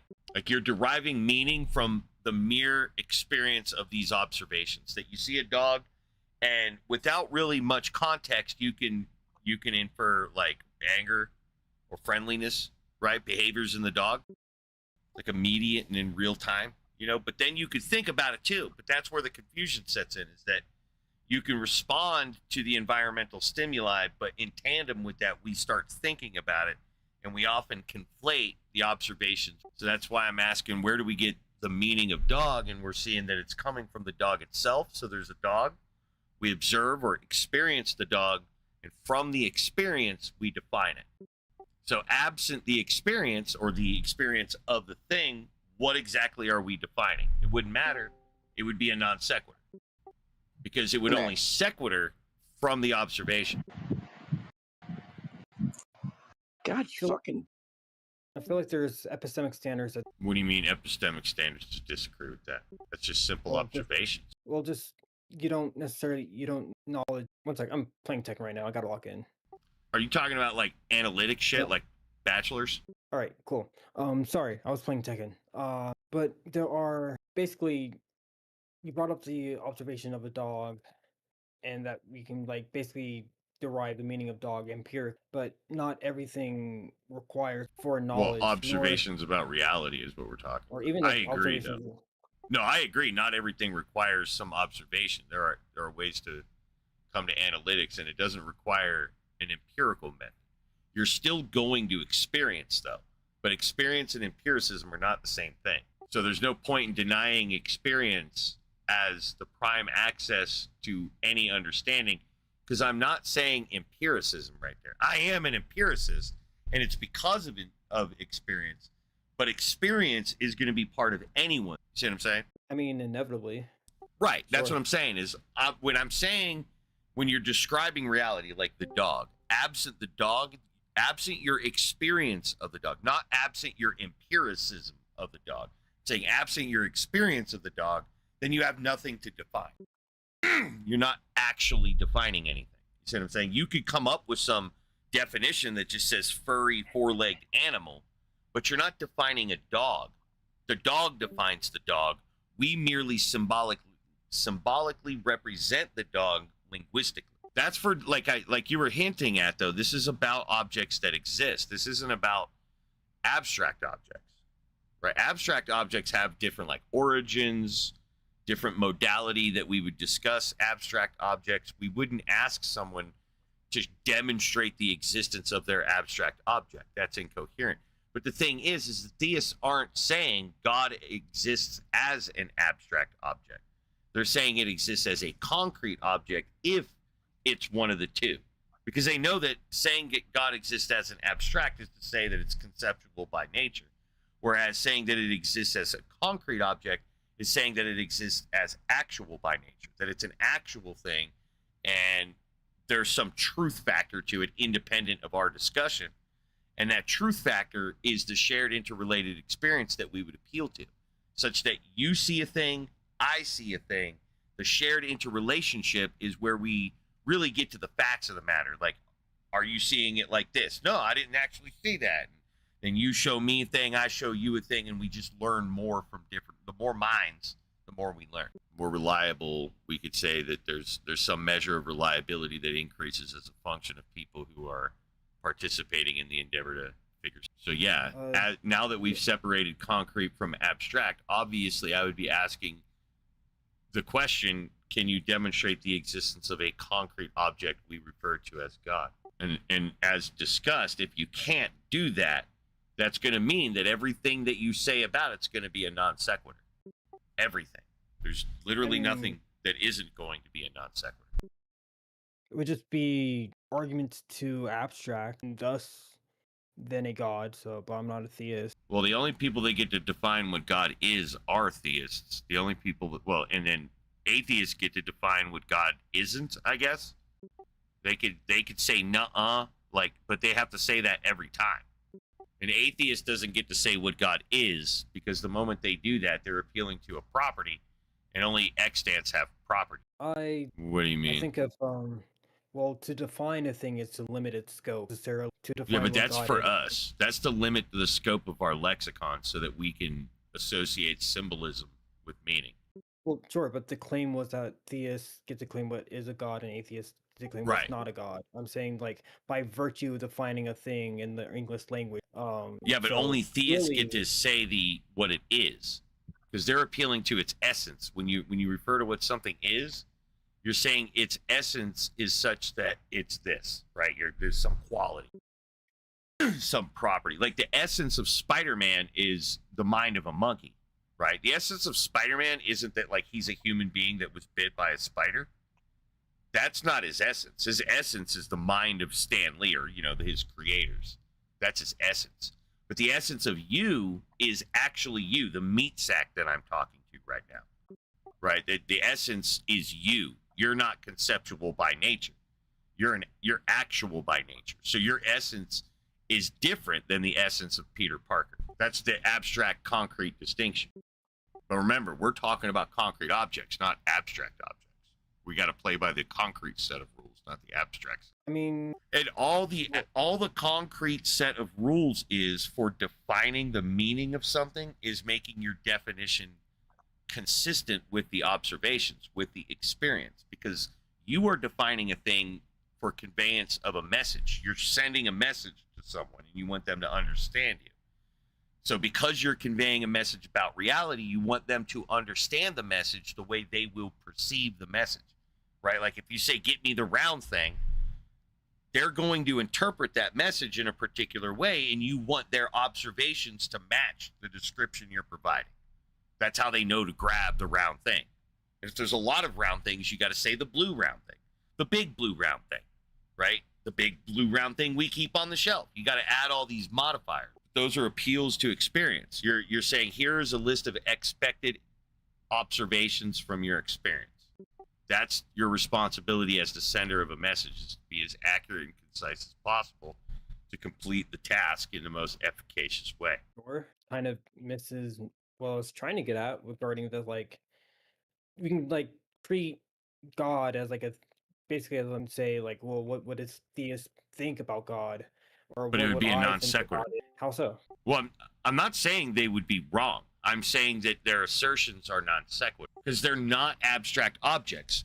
Look, if I say Peter Parker is Spider-Man, that's not a non sequitur because we understand that the model here is just internal consistency, that we're just making a claim about our imagination. So all we look to is internal consistency in that model, that every time I refer to Spider-Man, I mean Peter Parker and vice versa. That's the only requirement. But when we're talking about you or me, it's not just this internal requirement. Like, I have a name and a serial number, right? I was manufactured in a particular location. You don't get to define me in any way you want. You have to get my serial number right. You have to get my height, weight. All these things have to be right. Otherwise, you're wrong. Because there is an objective monkey who has attributes that we're only trying to define accurately. And if you're wrong about the description, then you're wrong about the description. You can't, that's not the same function as with Peter Parker. If you say Peter Parker's got purple hair, then the motherfucker's got purple hair. There's no reality of Peter Parker to fight back and be like, nah, it's brown. Like, it's literally purple because you said so. My hair, I'm bald. You could say I'm not bald all you want. I ain't growing hair. Well, in most spots, right? Because that's the distinction. That's because when we say it's bald and we're talking about me, there is the ability to observe me and have a shared interrelated experience. If you say, hey, he's bald, and someone's like, who? You're like, that guy. And you're like, what guy? Because they're not experiencing a guy, then they're not having a shared interrelated experience. They're having experiences. One guy is having an experience allegedly of a guy. Another guy is having an experience of a guy having an experience of a guy he can't see. They're both having an experience, but it's not a shared interrelated experience. When it's a shared interrelated experience, you could do things without prompting. You could say, hey, do you see something? And I could be like, yeah. And then you could be like, well, write it down as descriptively as possible without telling me. And then I could do it too. And then we could look at our definitions and we could see bald, white, beard, right? We'll go fat, right? Awesome, right? We go down the list and we'll compare these, right? And see where we landed. And if we landed it without communicating on the same fucking observations, we could be very confident in our own observations, right? But if we're disagreeing, if you're saying I'm fat and I'm saying I'm skinny, well, we got issues. We got to rectify that, and we do that through communication. You'd point at my jelly rolls. I'd point at my six-pack. This is what we would do. Sure, metaphysics is a first. I don't disagree. Right. So when we're asking, can you prove the existence of the God thing, and you admit that you can't, you have to conclude that when you're referencing its nature, everything you're saying is a non sequitur. It's only true because you imagine it to be true. But since we're not worried about imagination, it doesn't logically follow that the thing you say God is true. It doesn't logically follow, because the only thing that we could say that would allow it to be logically following is that your statement conforms with the experience. That's what would logically follow. You see the beaver, you describe the beaver. It logically follows that, like, the statement, it's a beaver, logically follows from the state of affairs being a beaver.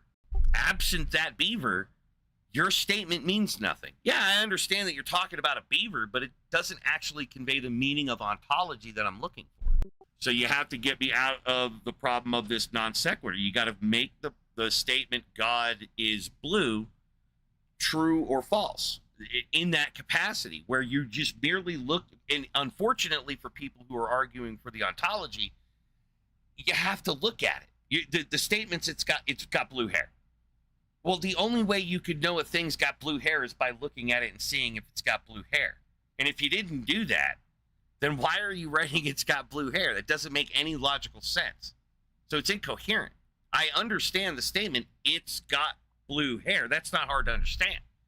What's hard to understand is why the fuck you picked all those words, right? Why blue? What, you see what I'm saying? It's like, why'd you pick blue?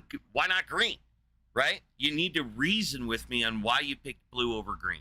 And since the only thing that justifies that is the observation, we're never going to get there. So it's just, you got to admit that, yeah, you don't know if anything about your God thing. Not that I got to prove you're wrong. It's just, you got to prove that you know what the hell you're talking about. And all I got to do is prove that you don't know what the hell you're talking about. And if you buy into the shit about the only way you could know what you're talking about, if you bought into that, well, then you should be able to see how you don't actually know what you're talking about. And you're just, it's pure wild speculation. That's all it is. Sure. So why would, why? Kind of agree with all that. So where are you at on that? Do you think you could prove the existence of a God thing or not? Well, see, that's a problem. What do you think the task actually is? Let me ask it this way. What do you see the theists doing when they prove a God thing? Don't worry about logic and shit. Just what do you, like, if you had a set of binoculars and one of those ear listening things, you could hear them. What would you observe them doing in the wild? When they would do something, and then after they did that, they would declare, I proved God. What did they do? Well, they're trying to prove a narrative. Basically, they're trying to prove a narrative about God, or at least that reference. And by proving that narrative, they've thus proven that God is at least like viable as of that said narrative. So they said some stuff. Basically, like that's basically. You boil it down, it's they said some stuff. Well, you boil it down even more, I say it's a monkey pointing at a thing and calling it a God. That's what they're actually doing. When you look through the binoculars, you'll just see a Christian like walk up to a Christ thing, kind of look around all suspicious like, and if you keep it down, you'll see them. They'll just kind of point at Jesus and just call him God. That's all you'll see, right? Jesus won't do something and then become a God. It won't be like a property on Jesus that they're appealing. You'll just see the monkey walk up to the Jesus and just point at him and call him God. But the same's true for every God believer. That's all they're doing. They're literally just saying, you see this thing? And you're like, yeah, I see that thing. And they're like, it's God. What about it? It's God. Well, nothing. It's just me calling it God. That's literally what it is every time, 100% of the time. So the task is, like when I say, can you prove the existence of a God thing? I'm just saying, can you do what the theists are doing? Which is point at a thing and call it God. But the task would be, can you prove it exists? So what would you do if you know the task is you just point at a thing and call it God? The task of proving one exists should be super duper trivial. Like way trivial. Like absurdly trivial. So trivial you might have been overlooking at it the whole time, which is why you think you can't prove the existence, because literally it's just, you point at something and call it God. Just make sure when you do that, it's something that's real, right? Don't be a dumbass and pick something that's not real, like Jesus, right? The people that do that, that's why they fail every time. It's like they have the luxury of picking anything they want to be God, right? It's totally up to them. And they just, it's almost like they intentionally choose a thing that's really hard to prove exists. And I don't know why they do that. They should just pick something that's really easy to prove, like naturalists and pantheists. They just point at reality. That God exists. That thing that they're calling God. I don't know if reality's a God. I don't know that. I just know the thing they're referring to exists. And they're just calling it God. So they've proven the existence of a God. I just don't know what about reality makes it a God. That's still open for discussion. But I don't see why you would think that you can't do that too. I think the answer is, yeah, you can do it, but you see that it's a trivial task and you don't really get anywhere with it. It's just a stupid waste of everybody's time. It's not that you can't do it, though. Are you like a ultimate skeptic type, where like for every argument or idea I give, you get like a argument against it, or no? Of course not. There are things that I accept as true. I say that like lovingly as someone who is also like. No, I'm not like some weird global skeptic, dude. I have a pretty reasonable standards, man. To be honest, like this one, it seems like it's a bullshit, but it is a standard.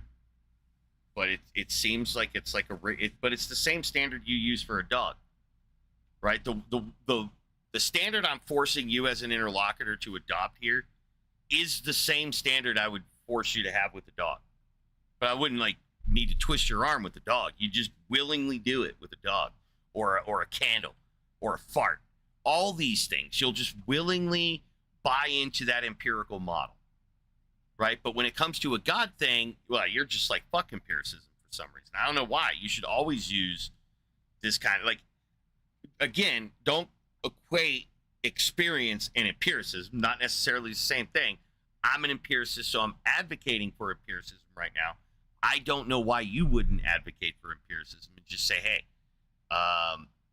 the shit I know is the shit I can prove, right? The shit that's part of my experience and I have access to and I can convey information about. And then if I don't have that, instead of saying it's not real, just say I'm waiting for more information. And I think that's the better answer atheists should be giving. And it's not that God doesn't exist. It's just recognizing that the monkeys, their kin, right, their people, are using this word in such an ambiguous way that when you zoom out enough and you start taking gods into context of their regions and cultures, there's no way to answer this question. There's no reason to state that you lack belief in a God. Because when you state you lack belief in a God, you've unwittingly legitimized the concept of God. You've said that the concept of God is meaningful enough for me to reject, that you can say no when someone asks you if you believe in God. And I think the proper follow-up to the question of do you believe in God is which God? And if you're going to ask that, you should take the time to answer the answer's question, or the answer. You should answer their answer appropriately. So if you're asking a person, what is God? And they say, God is the taco on your plate. Well, you fucked up there. You fucked up. You asked them to define God, and they chose the taco on your plate. You should have told them, I know what God is, if you plan to say God's not real. You don't need them to define God because you already know God's not real. But you fucked up and said you define it. They picked the taco, and now you're left with your dick in your hand denying the existence of a fucking taco on your plate you're about to eat. Why'd you do that? Your philosophy led you there because you said God's not real, and then you gave your interlocutor permission to define it in any way they wanted to. So atheism does that. It's like, for one, the atheist can't define God because they're defining isness, right? And for two, when they're trying to tell you what's not God, where are they getting the information of what God is such that this one particular thing's not a God? Either nothing's God or all things are God, right? They'll even try to act like the God of classical theism has more credibility than the other gods, which is why they spend their time talking about the God of classical theism, or at least they allege that this is what they do, but I don't know who they're talking to. I don't know who atheists who spend all their time talking about the God of classical theists are having a conversation with, because there are no people who worship a God of classical theism that I'm aware of. The closest people that get to the God of classical theism are like naturalistic pantheists. Like all these personified gods that we know of, like Yahweh and Baal and all these things, and Zeus, and these are not gods of classical theism. None of them are all powerful. None of them know everything, right? And none of them are all loving. There's literally not a god I can think of that fits the bill of the God of classical theism. But hell, that's the one atheists are rejecting. I don't know which god is that. Like, is there a name for this thing? You know, there's not, because it's just this philosophical proposition, and you got atheists being like all highfalutin, you know, wearing fucking suspenders and fucking pocket protectors, trying to act like they know what the fuck they're talking about. And you don't. Shut the fuck up, nerd. Right? Nerds are supposed to be making observations. Okay, observations. You make your observations and then you figure the shit out from there. That's what nerds are supposed to do. But I don't know what gets in the mind of a nerd, an atheist. They're like, I'm a God expert. Listen to me tell you what God is. It's like, dude, how about you shut up and stop defining God and let the theists do that? It's a lot easier. You won't have that burden of proof to prove what a God is to an ichtheist when an ichtheist comes along and asks you to prove God. You won't have that burden to prove that you're some fucking expert. Like, okay, atheist, you're talking about your little microcosm of gods. That's fine. But quit pretending you're referencing all gods, because all gods are bigger than your God of classical theism. And no one gives a shit if you don't have an argument that addresses the God of classical, the sun, and the God of classical, the fucking earth, and God of classical, like all these other things that have been called gods. Right? Get like mature here, atheists. Like, use your brain, come up with a philosophy that addresses all the gods, not just the ones you find convenient because they're easy. So I'm saying it's Or vapid. to be agnostic. Well, 'cause I don't have- agnosticism's stupid too, dude. Like you got one of two prongs: that you lack knowledge or that it's impossible to know. Right? So it's either you don't know what God is or God is unknowable. Well, you do know what gods are. You've probably heard of dozens of fucking gods in your life. Yahweh, Zeus, right? Thor. All these things are gods, apparently, like as far as you know, right? So you do know about gods. It's just with your agnosticism, you're like, well, they're all shit. Well, that's true. They're probably all shit, but you're acquainted with a whole multitude of God concepts, but they're just all dog shit. But you got to recognize that. You don't say I don't have any definitions. You say I got a whole bunch of shitty ones. That statement's true. The second statement's true. The first one's not true. So your absence of knowledge of gods is just not true. It's just all the knowledge you have of God is dog shit. Then in the unknowability, well, that's just self-contradictory. If I know something like a black hole, I know you can't see a black hole. You got to look at the effects around a black hole. And that's because I know enough about black holes. They warp gravity wells, and it makes photons really hard to fucking see when it happens. So you can't see a black hole, right? That's an unknowability factor. Like, what color is the inside of a black hole? Well, you'll never know because there's probably not any of that bullshit in there. So that's unknowable. But that's something I know about the black hole. If I say this of God, if I say God is unknowable, well, that's a proposition of knowledge that I have about God. So it's self-contradictory. Unless you could justify why you lack the knowledge, like why we don't know what a black hole looks like directly, right? That's unknowable, right? So they're trying to smuggle in all this work where, you know, like the black hole, we know it's unknowable because a set of physical parameters that tell us why it's impossible. I don't know why there's a set of parameters that's saying that God is unknowable. It just seems to me like since you don't have information about God, you're alleging that it's unknowable, but unknowable would be some relationship between you and it, right? And if you can't justify the it part of it, like with the black hole, that it warps space-time such that it doesn't facilitate visual acquisition, you got to be able to explain that. Is that what it is? God's so fat, he warped space-time? Well, I would argue my definition of not knowing what God, there's. Well, you're I not can just argue- saying not knowing, you're saying it's unknowable, unless you agree. Like, what prong of agnosticism do you think you're using here? Is it the Let's say not unknowable or knowing. just not know? Just not knowing. I don't know. I Right. would argue. Well, why do you remember me saying Zeus? Well, sure. We can go down that line, and I say, sure, I've heard of gods, but like I can just go back to the original statement, like what is God Right. simplistic, like as a metaphysical entity? Right. That's a question. depends and varies. Well, that's Right. the thing. I don't know. I can say that. But that's not but- agnosticism, because you do know of gods. You do. They're just dog shit and not compelling. Well, I can say that, but I then would be forced into like a truth or false statement. Like, which Nope. one You is just true or blame the false? monkey asserting the claim. If somebody asks you what makes Zeus a god, you say, it's just what the monkey, right? That's how you disavow your burden to have to prove what is and isn't a god. But you saying you've never heard of a god, which is along the lines of agnosticism, right? It's almost like you're just saying you don't know what gods are in that sense, but you are acquainted with gods. It's just you are left asking the question, what makes them gods? That's not agnosticism. Agnosticism is just, I don't know. Like, for example, do you know the first number of my phone number? Oh, I imagine you're American. One. Well, No, not that one. That's not the what I meant. I meant like area code, first number of my area code. Oh. So you're agnostic towards that, right? Sure. I'd say. So if I told you 2, how would you feel about that? I mean, I can play ultimate skeptic and be like, I don't know if you're telling the truth or not, and like, but I guess I have Yeah, some inclination. It's like, who cares, right? It's 2. Like, what does it Right. matter that you're wrong, right? Like, let's say I'm lying to you, and I'm like, it's 3. It is actually 3, right? You believe me, it's 2, right? So now I'm telling you I tricked you. It's not actually 2, it's 3, right? Now you believe me? Honestly, Your belief factor probably went down, huh? Because I just admitted to fucking with you, right? So now you're I see your resistant. point. You see, now you're pushing back. Now you're like, hold on, that's not what I heard.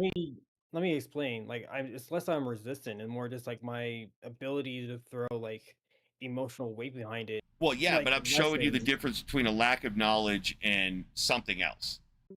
A lack of knowledge Hey, is I'll just believe you it don't too. know Let me which hear it. number it Say it is, and again. if I tell you it's 2, it's like, why not? Who cares? That's a lack of knowledge. But if I told you my first number was Flurpalom, you'd be like, well, what the fuck is Flurpalom? Right? Maybe it's a number and you just never heard of that one or something like that. That's gonna change the way that you answer the question. Your skepticism is gonna go up and down, even though we're talking about something benign like a phone number. But when I said it was 2, it was the first time. You didn't know, you didn't give a shit, so it's easier for you to accept that it's 2. The moment I fucking showed you I was just bullshitting and it's 3, this adjusts your metric here in this conversation. You even were starting to hint at it. You were like, well, I could be a hyper skeptic and just be like, deny. And you could have done that, right? And it would have been a more rigorous test, right? Bayesian reasoning would say you get fucked with a lot and phone numbers are confidential information. So you had every reason to assume that it's not 2, right? Because I had 10 numbers to pick from technically, right? But Sure. the thing is, you go from an absence of knowledge to then protecting the absence of knowledge. And those aren't the same thing. Not knowing doesn't warrant pushback. When you're pushing back from a position of some kind of knowledge, whether it be knowledge of manipulation or knowledge that you know that's not the correct answer. You're pushing back. But if you truly don't know, what are you pushing back with? You should just accept it, right? That's a true agnostic position. And so I don't see the point of pushing back. You've been told what gods are. Use that information, right? That's information being provided. These monkeys are saying this thing is God. Don't just ignore it, because there's a lot of overlap too. Some monkeys converge on one kind of God. You can kind of start grouping some of them. It's just when you try to group them to the point that you're making the word theism make sense, and you look back on all the gods that you remembered and you took into consideration, you'll start realizing you're not going to be able to make a category out of God. You'll have to make multiple subcategories, but you won't be able to define the top category, God. That's a broken category. That would be there are contradictions in the whole category of God. There may or may not be contradictions in subcategories. Like Zeus doesn't contradict the notion of Hera, right? Sure. Because it's within that pantheon. But Zeus contradicts the notion of Mars, because that's from a whole different pantheon. That's a Roman pantheon, Mars. Yes, they're technically. I mean, yeah, Very you could, different but by the strictest sense of identity, you could say they're different. But you could just use a completely different pantheon. It doesn't have. You could be the one Yahweh's from. You know, the one Baal and Yahweh share that pantheon. Sure. But you can't take those two pantheons and say these are gods, because they're exclusive. Those two gods can't coexist. Those two sets of gods can't coexist, because Greeks weren't henotheistic. Ancient Hebrew were henotheistic. They were both polytheistic, but from my knowledge, the Greeks were not henotheistic. Because like the difference in henotheism, like in Greek mythology, your patron god might be Zeus, but when you took a trip on the water, your ass prayed to Poseidon, right? And you didn't think that it pissed Zeus off by praying to Poseidon, because you were on the water. You were hoping the water god would give you good weather or whatever. So in polytheism, all the gods are equally existent and relevant and stuff like that. But in henotheism, not so much. If you worship Poseidon, you might be talking shit about Zeus, right? Your patron deity might be at war with the other patron deity. You hate each other, or you may not even hate each other. You might not even give a shit, right? Henotheism doesn't lock you into worshiping all of the gods of the pantheon. You're not afraid of all the gods. Your God will protect you from the other one. Right. But you can't draw a circle around these things. You can't build a grand Venn diagram where at the center that's theism. That doesn't exist. There's no such thing as that. And there would need to be that for concepts like atheism. I mean, you would need to be able to do that for theism itself to be true. But I'm saying if you recognize that theism is broke like that, then atheism is just as broken. Interesting argument. That's interesting. It's like stamp collecting. If you don't know what stamp collecting is, because you ask this guy's a stamp collector and he collects hot rods, and this guy collects golf clubs, and this guy collects like some random other shit. Well, when you say I don't stamp collect, I don't know what that is, but the luxury we have is that stamp collectors is basically one thing. So when we say we don't stamp collect, we're just saying we don't do that specific task. This is the thing we don't do. Mhm. Right? And it's somewhat meaningful to say that I don't stamp collect, but only in the event that somebody's asking if this is what you do. These aren't neurons you're holding in your brain that designate lack of stamp collecting, right? Because you don't do an infinite set of things. And if we had neural space occupying the things we don't do, well, we wouldn't have any neurons left for the things that we do. Right. And this is just like in chess, right? Imagine like all the house rules of chess. There's chess. Well, I don't play chess, but I don't play Mogi's chess. Maybe Mogi's got some stupid rule he plays by. I don't play Mogi's chess either, so that's 2 neurons I got. Well, I don't play some other fucking nerd's version of chess and some other fucking nerd's version. I don't play any of those either. And that's at least 1 neuron per. So I'm out of neurons by the time I get through like all the non-physical contacts. And we're not even talking about other hobbies. We haven't gotten into like fields like studying rocks and shit. We're just in fucking sports, bro. So we don't define ourselves by the negation, even though when they're brought up, we could say, I don't do that. But we need some kind of consistency. If we don't know what we're rejecting, we don't need a word to say that. We just say, what the fuck are you talking about? And then when they make sense, we could say yeah or no. But when you say yeah or no before they make sense, you have legitimized and done damage to philosophical discourse about the notion. Because you're now pretending, and you're helping them fucking pretend. You're affirming their delusions. You know how hard it is? You work in a psych ward, if one of the nurses or doctors is going around affirming everybody's delusions, telling them to watch out, don't step on the octopus, right? Oh, did you hear that too? Dude, that would be so fucking hard for you to make any progress with. Well, that's the same thing when an atheist sits there and says, no, God loves you or God hates you.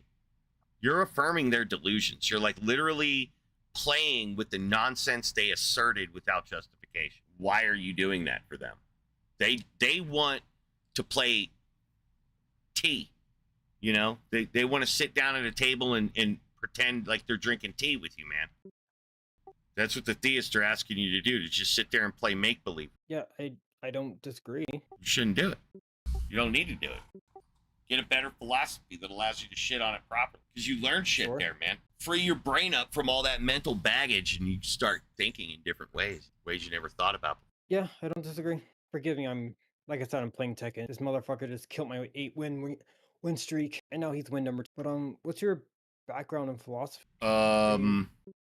I just learned philosophy from arguing and shitting on other people's ideas. Sometimes I wasn't able to shit on it. Sometimes I tried to shit on it and then I just got shit on with my own shit.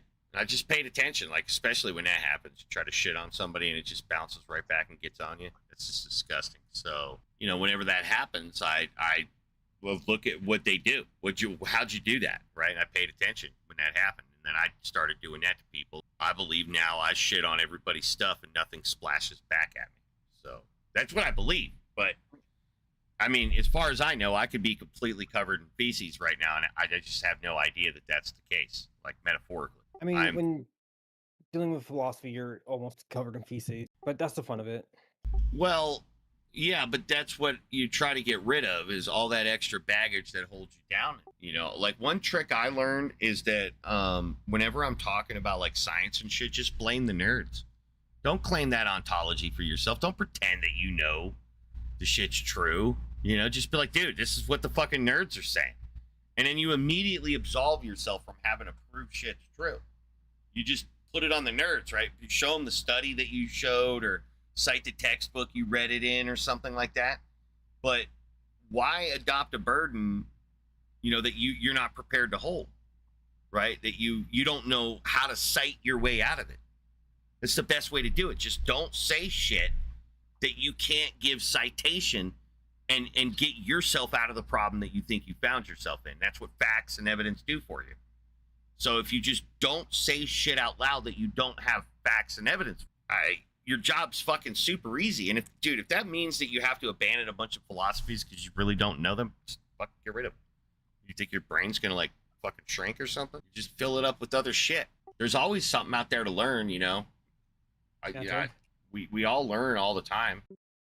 I mean, I pretend that like Igtheism's like creme to the creme and all that shit and whatnot. It's part of an act. It's fun to get people to say things to make me think, right? And this is an emotionally charged topic, and people are gaslit their whole lives, you know. So it's like a threefer, you know. You can have the conversation, you can help somebody think in a different way, and maybe they'll get out of their little headspace there, you know.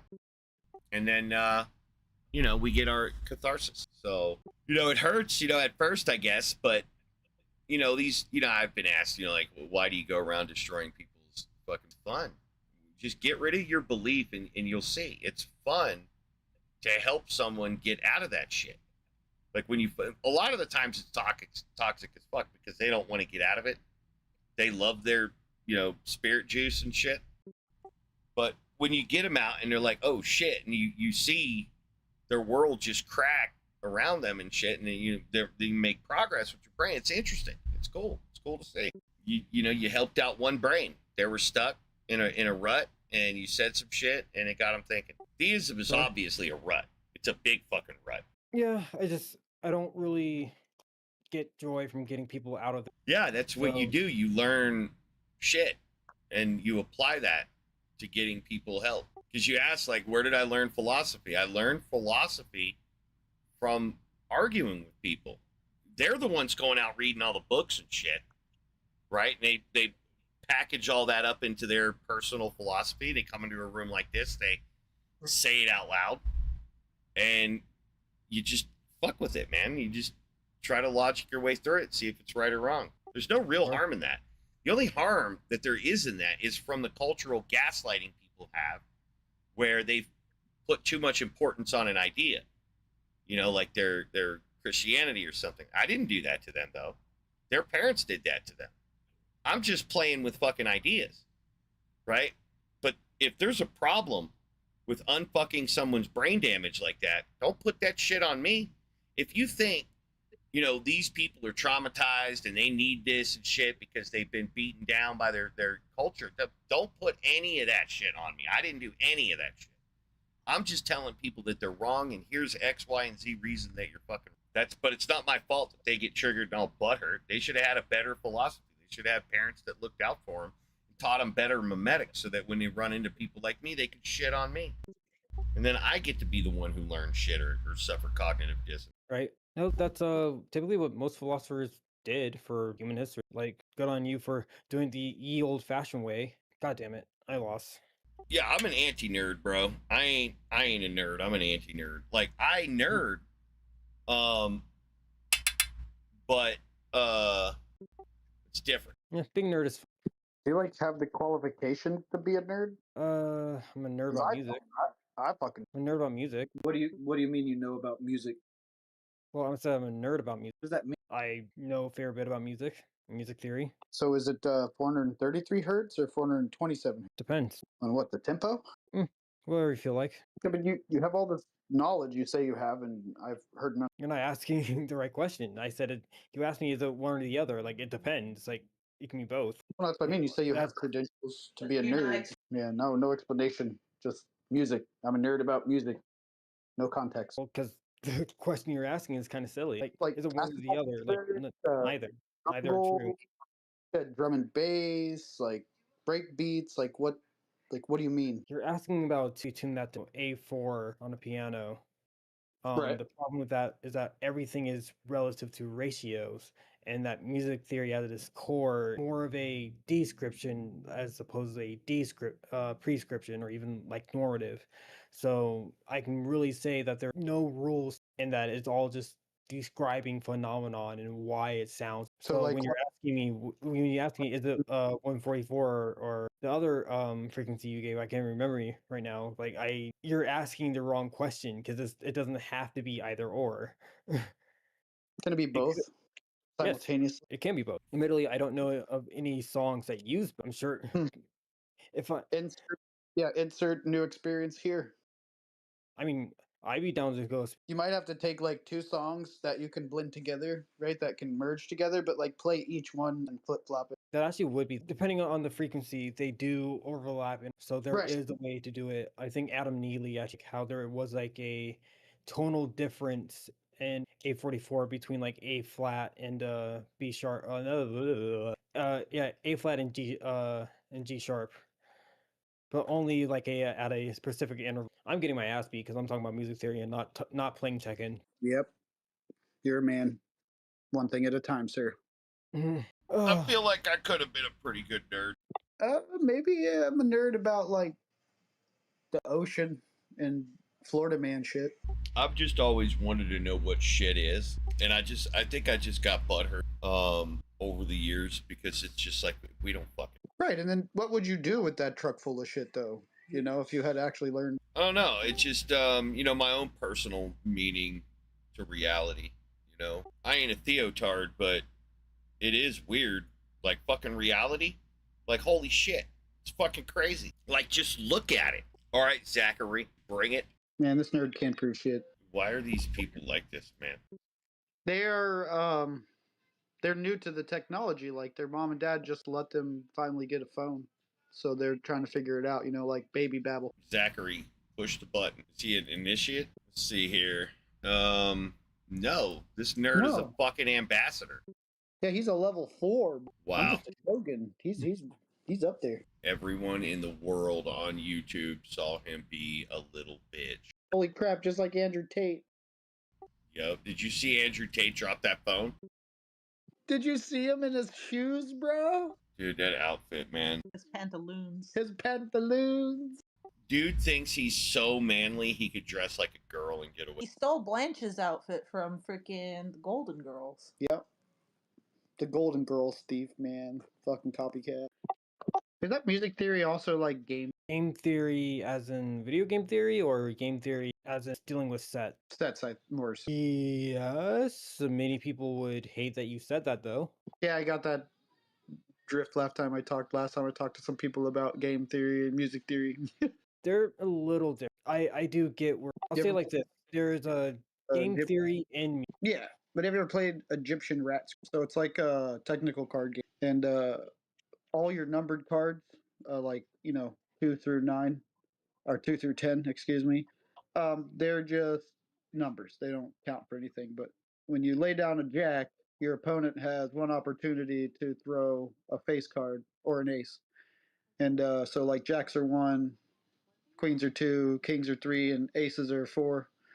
And if you don't throw one in that, the person takes them. Whoever has the most cards gets one of those. They can be, but it gets to the point where after about the 3rd round, if you're smart, you will know which card's about to pop because of how it falls. And so I figured like that type of set would always it always ends up in the same pattern by the end, unless you cheat.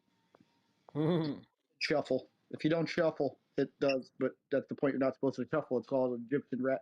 Makes the predictability that much. Fair enough. The blue rank right now. Well, not blue. Bro, I play like Mario. Fuck that shit. Oh well. That was a 6-win little day. Are you on a gamepad or are you on a arcade pad? I'm on a they're called hitboxes, but I guess you can say a fight stick of sorts or a lever. Okay, yeah, not a stick and buttons. Well, it is a stick of buttons. Well, but it's just all buttons. No, there's no stick. Man, that's not gay. It makes for Tekken. It's actually kind of. How do you move left and right or up? Buttons, right? It's not. Yeah, imagine WASD, but they're. Oh, okay. So you could play like Minecraft. Technically, I'd say it's better for like platform like Blasphemous. Soul Calibur. What's up? Samurai Warrior. Samurai Warriors. Yeah, I haven't played. Have I played Samurai Warriors? That sounds familiar. That sounds very. It's like a weird game where you like run around and beat up samurai, but it's just repetitive. Samurai Warriors. Is it 2D? No, it's 3D. I would say no. So you don't think you could play that with that controller with WASD? I can see it, but like because it's 3D, you might want to use of which the leverless controller doesn't have like way to do it. But I'm sure like. No. Samurai Warriors, you wouldn't want. Hey, B or C, prove it. You're up. Prove your god. Come on, B. Let's go. Prove it. You got the mic. He's probably him. Anyways, I'm gonna call it. Get I'll fucked. see you guys tomorrow or whenever. Get fucked. If I would have said, I would have been like, I'm going to try my goal. All right, River. Yeah, that's what I thought, bitch. Oh, hey, what's up, River? Welcome back. Me and Mogi were just discussing how you can't prove the existence of a God thing. One of those, what? No, we weren't debating. We were just discussing it. Like, I was just telling Mogi that you can't prove it. That's not like a debate. Where would be the debate in proving a thing's real? Do you debate with real things? Yeah, I don't do that. If something's real, it's I just let it do the thing that's making it real. Well, I don't even let it do it. It just does it, right? What am I going to do? Like debate a thing that's real and then it's not real no more? That's so I'm going to take it. You can't prove the existence of a God thing. Wait, I don't know. I'm asking. I would ask you. Is that what you said? It was a he, and it can teleport. It's pretty tough. I don't know. So is it is your theisms? Is it congenital? Like when did you get your theisms? Like when did it start happening? When did you get your first symptoms of it? No, when you first started thinking it was real. So about toddler, somewhere around toddler. So like the young. So right about the time that you started realizing you existed. God? No, you. Like when you started realizing that you exist, like your earlier stage of life, like your first introduction to life is around 4 to 7 years old for a human being. Yeah, so you it's basically congenital. Like you were born with the theisms, basically. She's probably got to go poop. All right, chat. We'll pick up this conversation when she's done taking it back and relax. She got wrecked. All right, nerd. Did you bring it? ISIS? I thought it was ISIS. Is it? I don't think they're going to talk. Fucking nerd can't prove shit. Yep. It is good to have my account back, though. Told you. God, I went on a rant this morning. Holy shit. Nothing productive, I assume. I said anything productive. Yeah, you going to prove it? The God thing, bro. I'm a Christian and I have just... Well, you can listen to our perspective about your perspective, but you got to tell us your perspective. Give you a little tiny back path. Being successful, be able to sign God. Hold on. How does any of that prove God's? I didn't say scientifically, man. Don't put shit on me. I didn't say that. I'm saying. Yeah, so do it however you can. It don't have to be scientific. Just prove it's real. So you're saying you can't prove it? Well, I get that, but let's hash out something else first. So you're saying you can't prove it's real? I can't, no. All right, then I win. Get wrecked, nerd. If you actually read the Bible... Wait, now we're talking... What are we talking about the Bible for? I don't care about that. That shit promotes pedophilia, dude. Why are you talking to me about the Bible? No. Yeah, it does. Numbers 31. All of Numbers 31. So a long time ago in the land of ancient Judea, ravenous Israelites were running across the land, and they like to have sex with prostitutes. And camping outside of one of the regions called Midian, Moses's army would go down there and fuck their whores. And God got triggered about this. So he went to Moses one day and he says, hey, man, listen, I'm pretty pissed. What I need you guys to do is go down there and fuck shit up. And Moses says, bet. So Moses goes off to his generals and he's like, all right, boys, listen up. I want you to go down to the land of the Midianites. I want you to fuck shit up. I want you to kill everybody and bring back their children. And so his army went down to the Midianites and fuck shit up pretty bad, dude, and took a bunch of spoils of war. Come back, right? They come back with it. And on their way back to camp, as is supposed to be customary, a returning army should wait outside the main war camp, for a few days to make sure they didn't bring back herpes and stuff, right? And, well, Moses got triggered as fuck, bro. Like, he was sitting up on his, war hill, and he saw his army come in, and instead of waiting, he was so mad. Check this out. He was so fucking mad when they were marching back with their spoils of war, like donkeys and elephants and shit or whatever. He runs down to them, right? Which is like a pretty big no-no. But I mean, this is the Moses guy, so he can do it. So he runs down to his generals and he's like, whoa, what the fuck, right? He's freaking out. And so he goes up to his general and he's like, what is this? And the generals are like, well, I mean, it's the booty. right? That's what you wanted. Uh-huh. And Moses is like fucking furious, bro. So he goes up and he grabs his head general by his fucking shirt, dude, and he like pulls him in all stank breath and everything. And he's like, listen, man, I don't think I made myself clear. I want you to go back and I want you to kill every man. I want you to kill every woman who is laying with a man. And I want you to find every little baby boy and I want you to kill it. And then I want you to take every young virgin female who has not lain with a man and bring them back as your spoils of war, right? So Moses was triggered as fuck that they didn't kill enough people. So Moses sent him down there to kill every single man, woman, and baby boy. Literal infant baby boys, right? And then he said, rape everything else. Now, Yeah, that was God. Yeah, God said that. Yeah, it was God. Do you know who Moses was? Yes, it was God. Yes, Moses said it for God. Moses said it for God? God did not command. Yeah, it was Moses said it for God. No, it was Moses said it for God. Do you know who Moses is? Who is Moses? But in the Bible. No, who is Moses? We're at who is Moses? Who? Your last chance, buddy. Who is Moses? Yeah, exactly. What do I mean? You don't fucking know. Now answer the question that, honestly, who is Moses? Prophet of God. Yeah, the mouthpiece of God. Okay. So shut your bitch fucking mouth. I've Why are answered you the fucking getting so question. angry, dude? Hold on. I've answered your fucking question like 9 fucking times, and your bitch fucking mouth keeps asking the same question. So yes, it was a command from God. It came out of Moses' mouth. It was a command from God, you fucking knuckle dragger. Yeah, I know it is crazy. It is fucked up that Moses is the mouthpiece of God. Yes, it is crazy that Moses is the mouthpiece of God. Can we move forward now and get back to the conversation? Dude, can we get back to the conversation?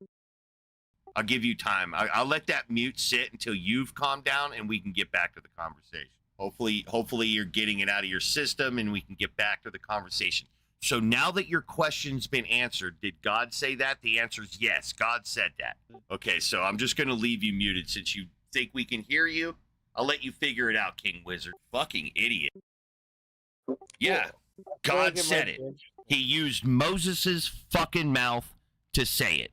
You fucking reject. Learn your own history and your own fucking Well, do you think it might be interesting to have a back and I don't want a back and forth with the moron that doesn't understand that the question was answered. Did God say it? Yes, by way of Moses's fucking mouth. Is everything that Moses said? Pretty much. He was fucking God's mouthpiece. He was the bringer of the fucking law. So when he said do some shit, yeah, there was some weight behind it. Jesus fuck. He literally commanded his army directly to go do these things.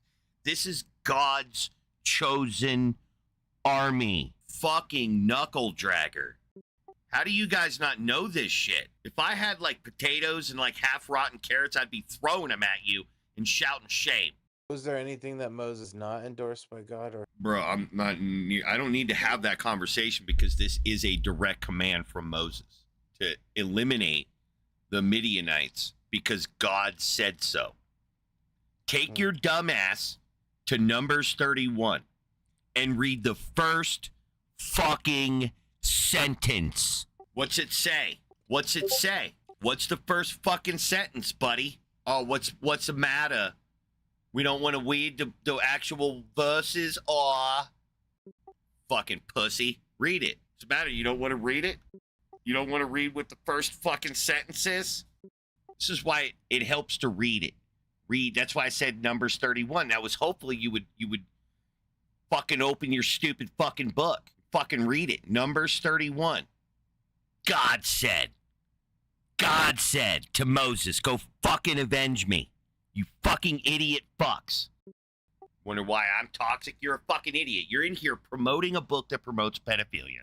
And you refuse to learn it.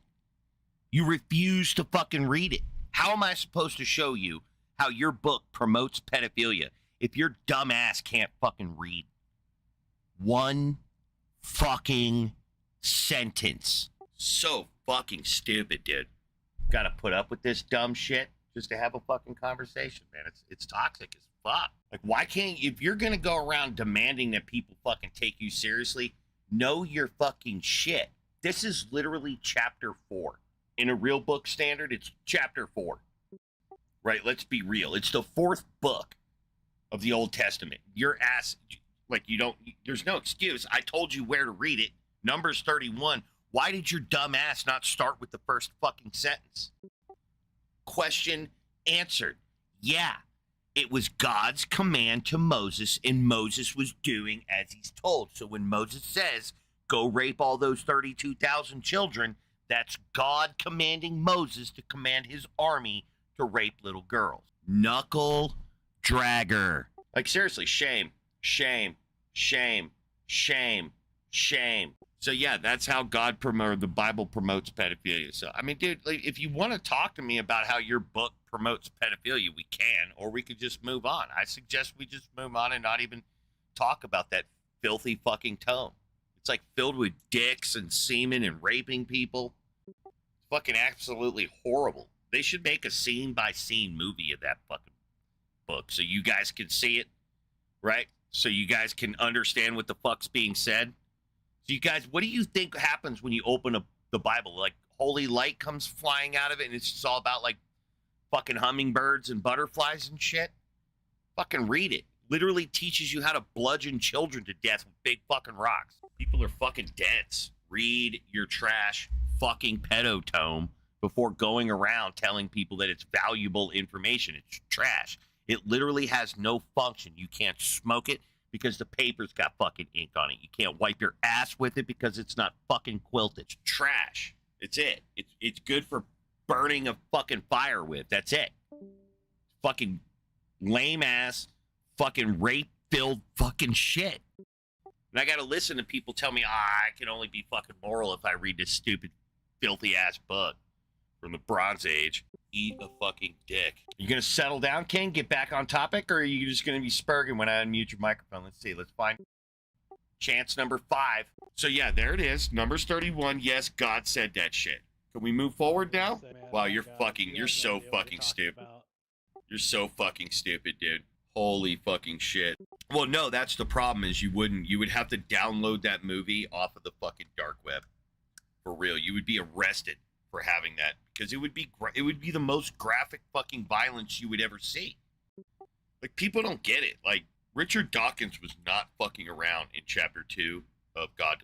It is the most grotesque God ever invented. Just read the fucking book. Your God literally smears animal shit on people's faces while manipulating their testicles, dude. Like, Okay, so you're well, he brought up the Bible. We were talking about some other shit. He brings up the Bible, and I get triggered when people bring up the Bible because it's pro-pedophilia. I keep telling people this, but it's like the word's not spreading. well, the Hebrew, it can mean young. Hey, I'm not asking, bro. I got a whole ass link. You could scroll up in my side chat. There's a link up there. It says how Christianity promotes pedophilia. You can click on it, and you'll see based on that link, I don't need you to tell me anything about Numbers 31, nor am I asking you. That's okay. You could just be wrong. I'm not wrong. I have a whole ass link that details it, Ryan, and I'm not asking you. I'm not I know what asking. the Hebrew word means. You don't and know I'm not- shit. I'm not asking you. What part of that? I'm clearly telling you. It's not open. It's not open for discussion. I'm teaching you, idiot. I didn't ask you any questions here. I'm not curious about your perspective on the rapey bullshit in Numbers 31. I just simply don't give a fuck about your opinion on the matter. People want to, they want information as to why I'm not interested in talking to them about the Bible. That's why. So you bring up the Bible, I'm bringing up Numbers 31 and how you're promoting material that promotes killing babies and then raping children. So fuck you. Like, I don't give a shit. We don't have to have a conversation. It is absolutely not necessary.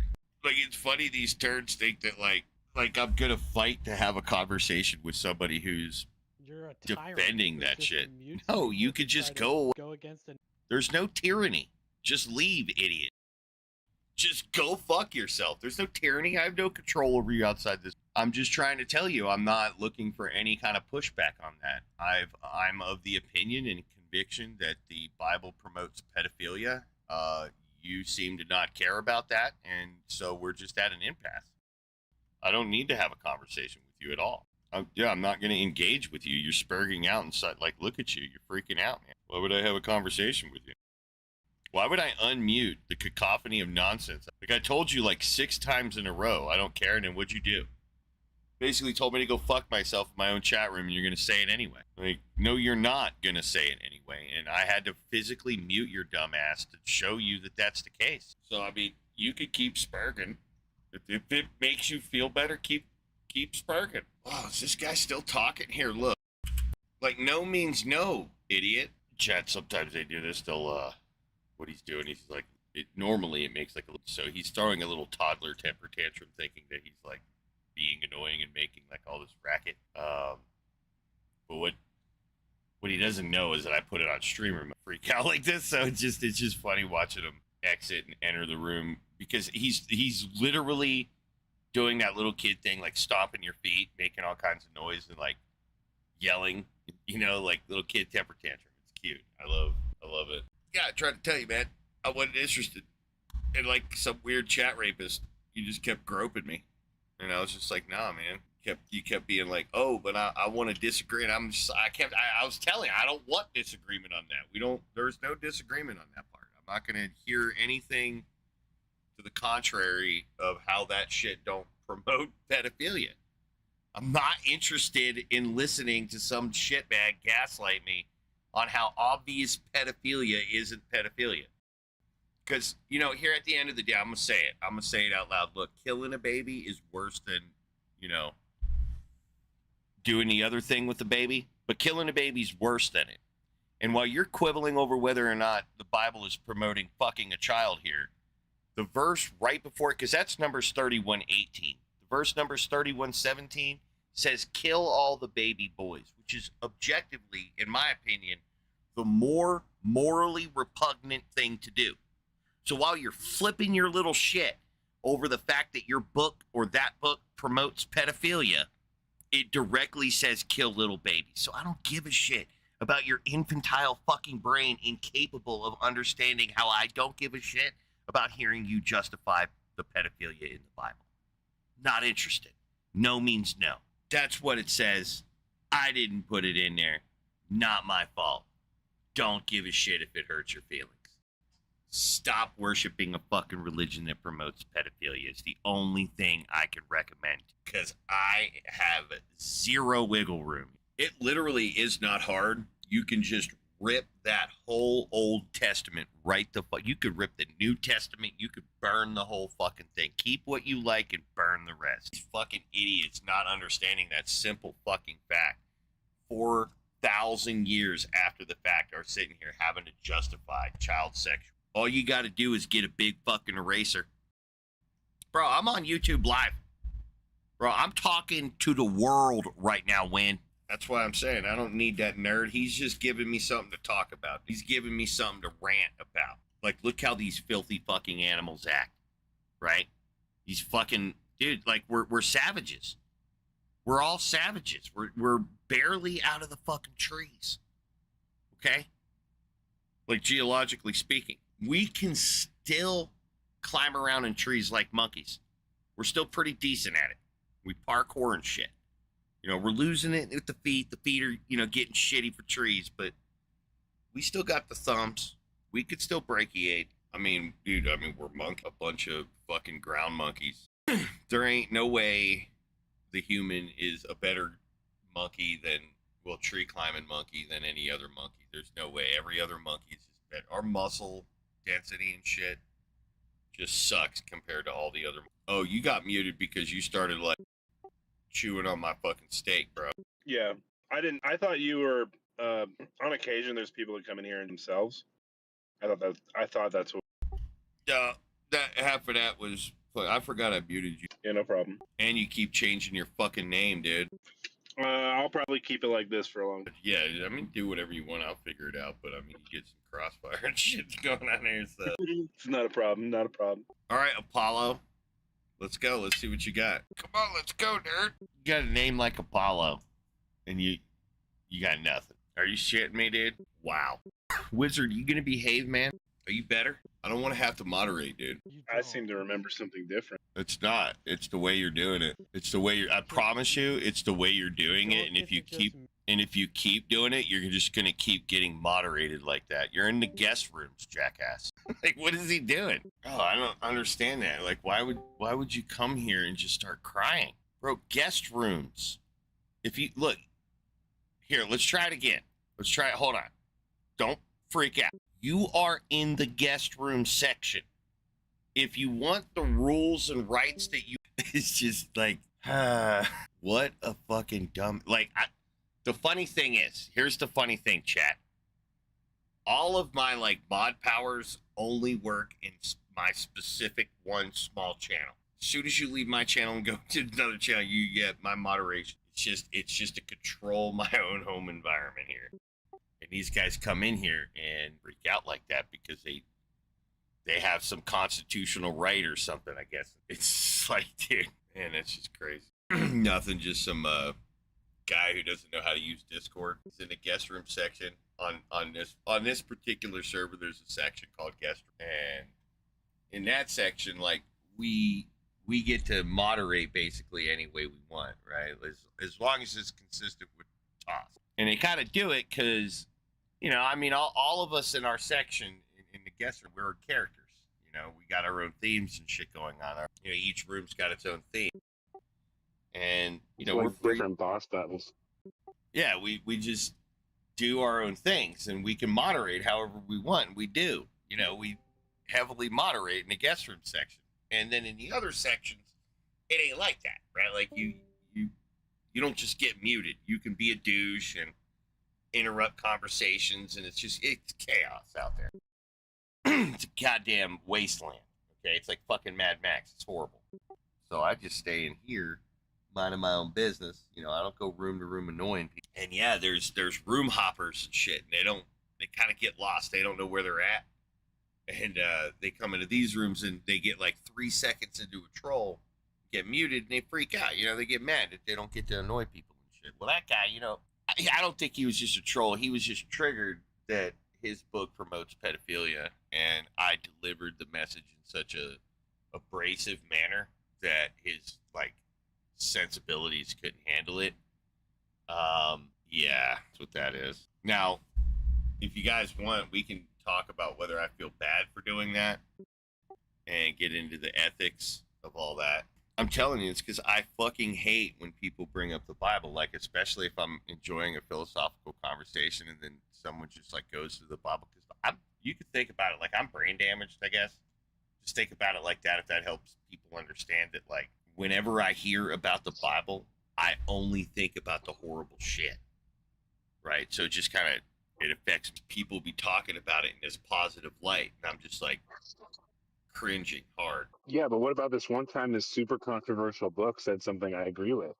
What about that time?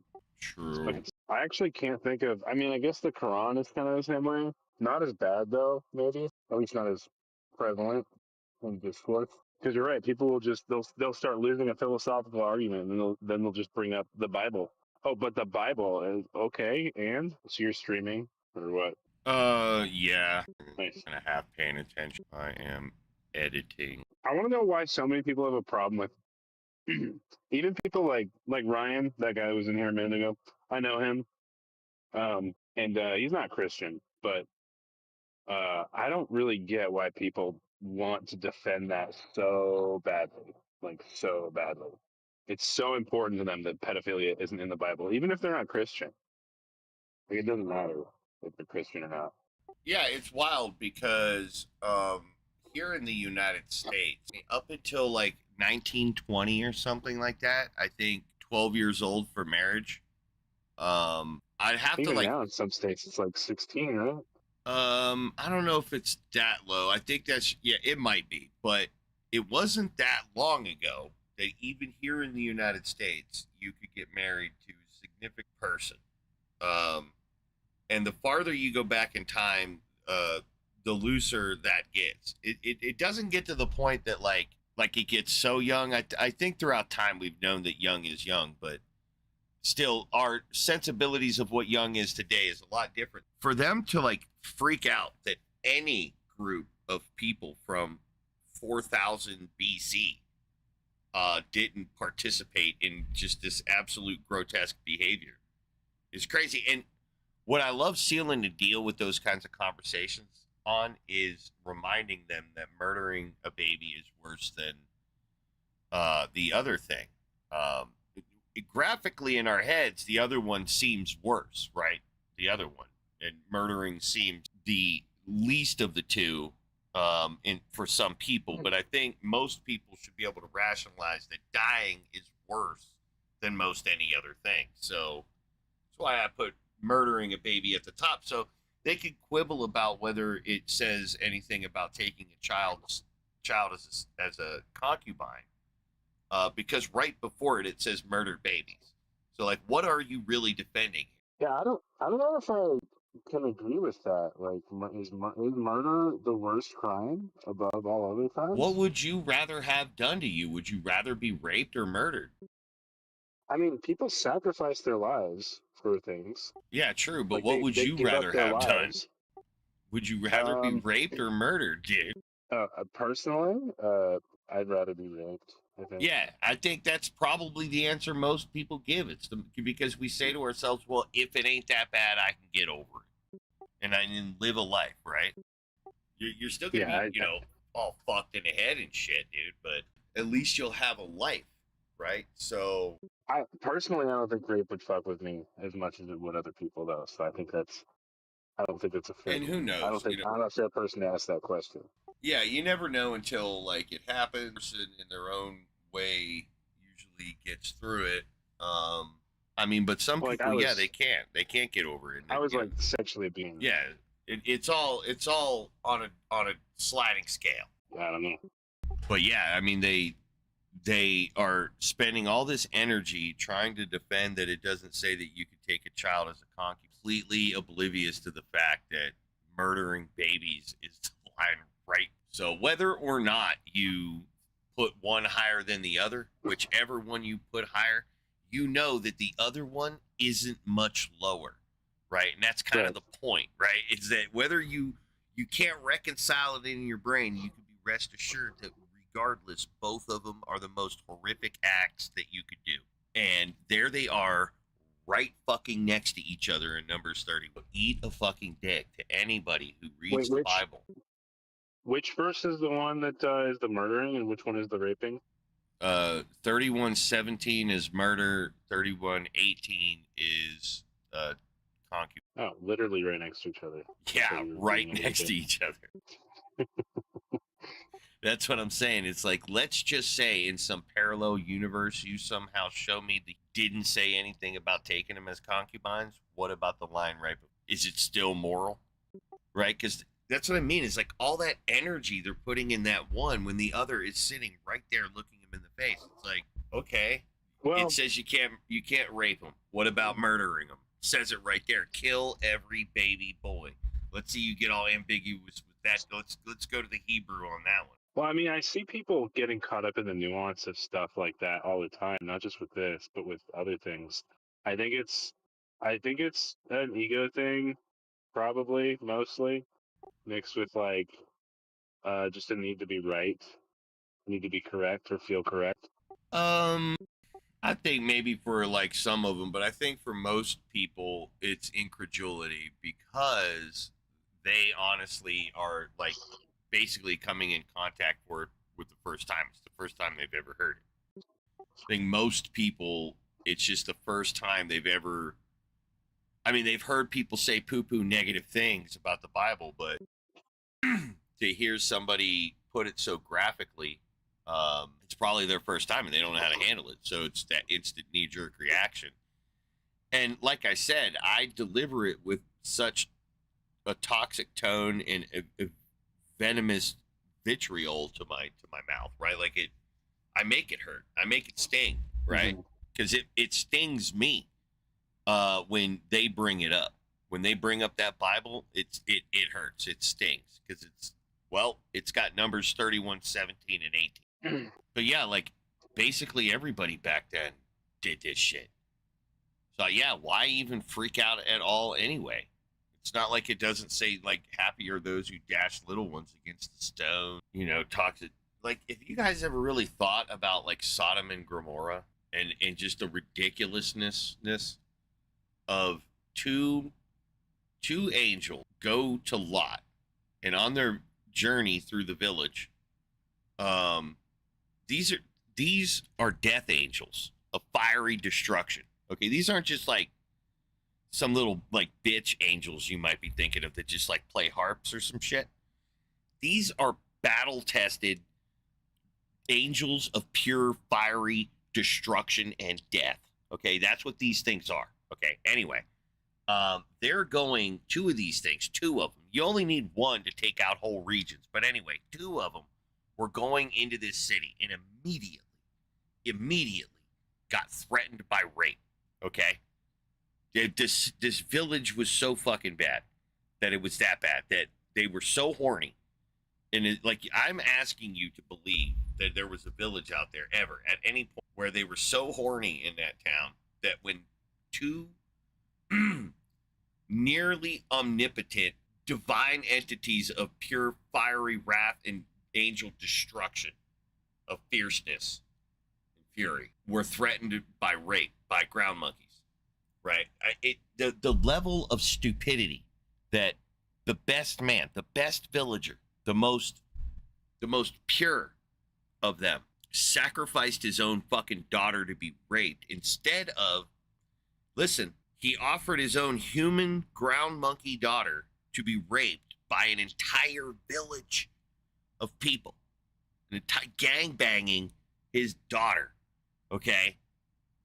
So that two near omnipotent, practically God status death angels of fire destruction with fire swords of infinite pure God wrath, so that they didn't get raped. Like, the level of pretzel you have to turn your brain into to even remotely begin to accept that these, for one, angels were under any threat at all, at any point in their journey, okay?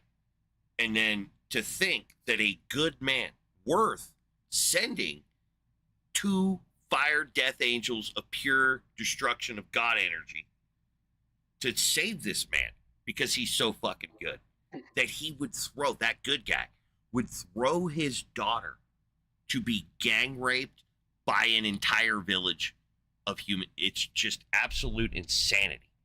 Isn't this also the same guy that lets his wife turn into salt and then has sex with his two daughters?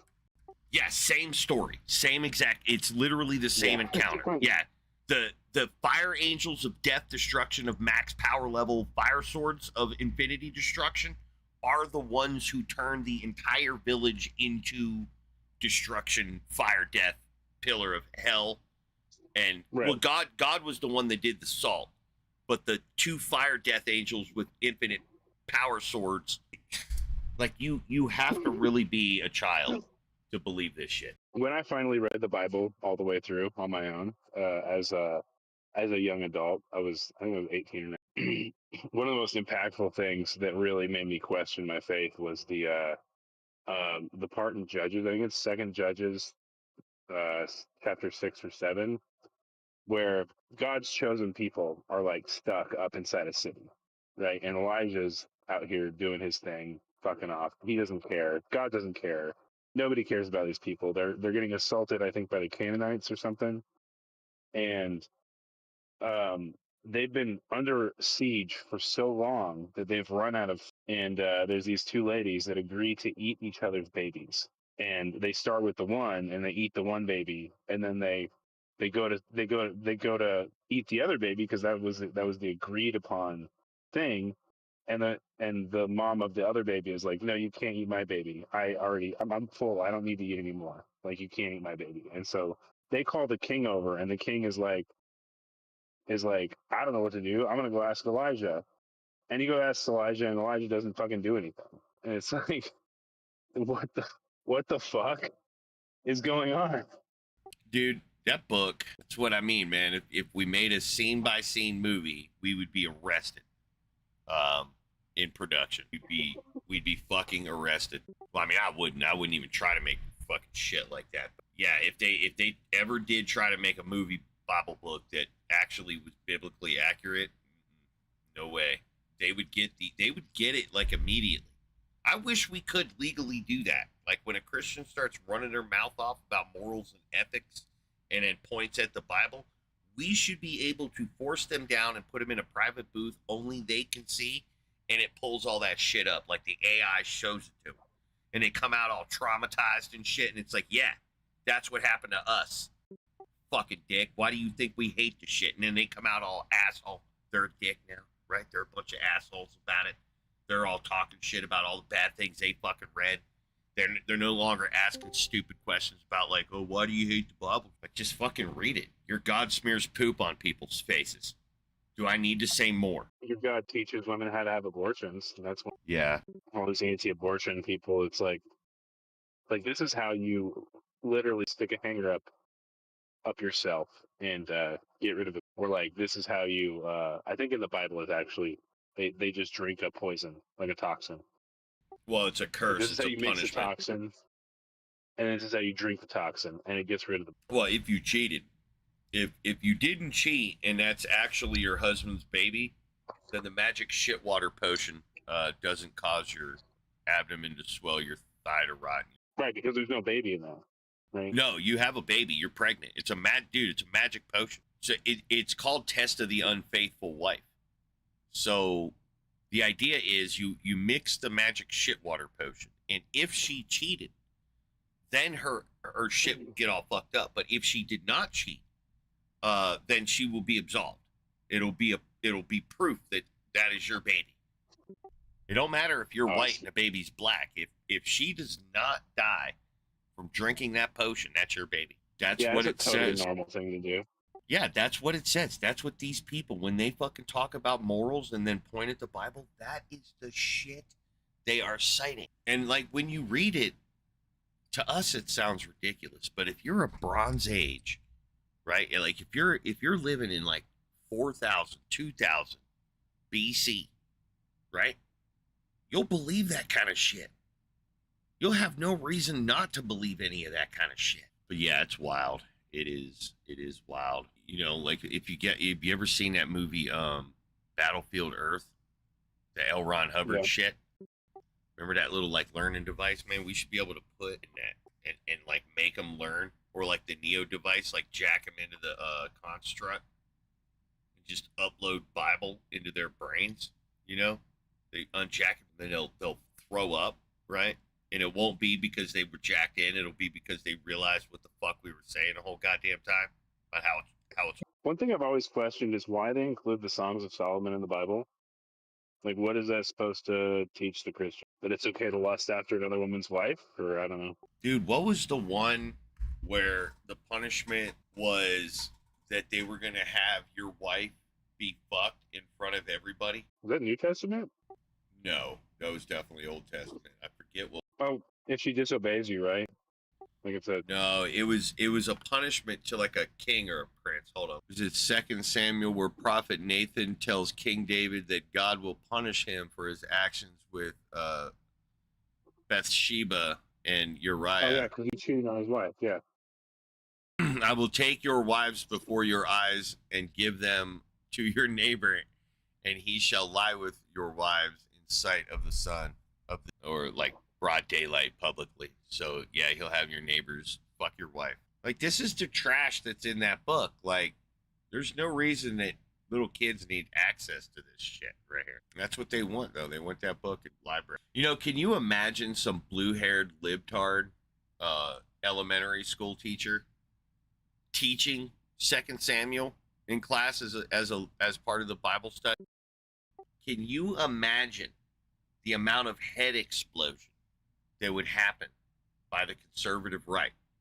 They would be losing their fucking shit, right?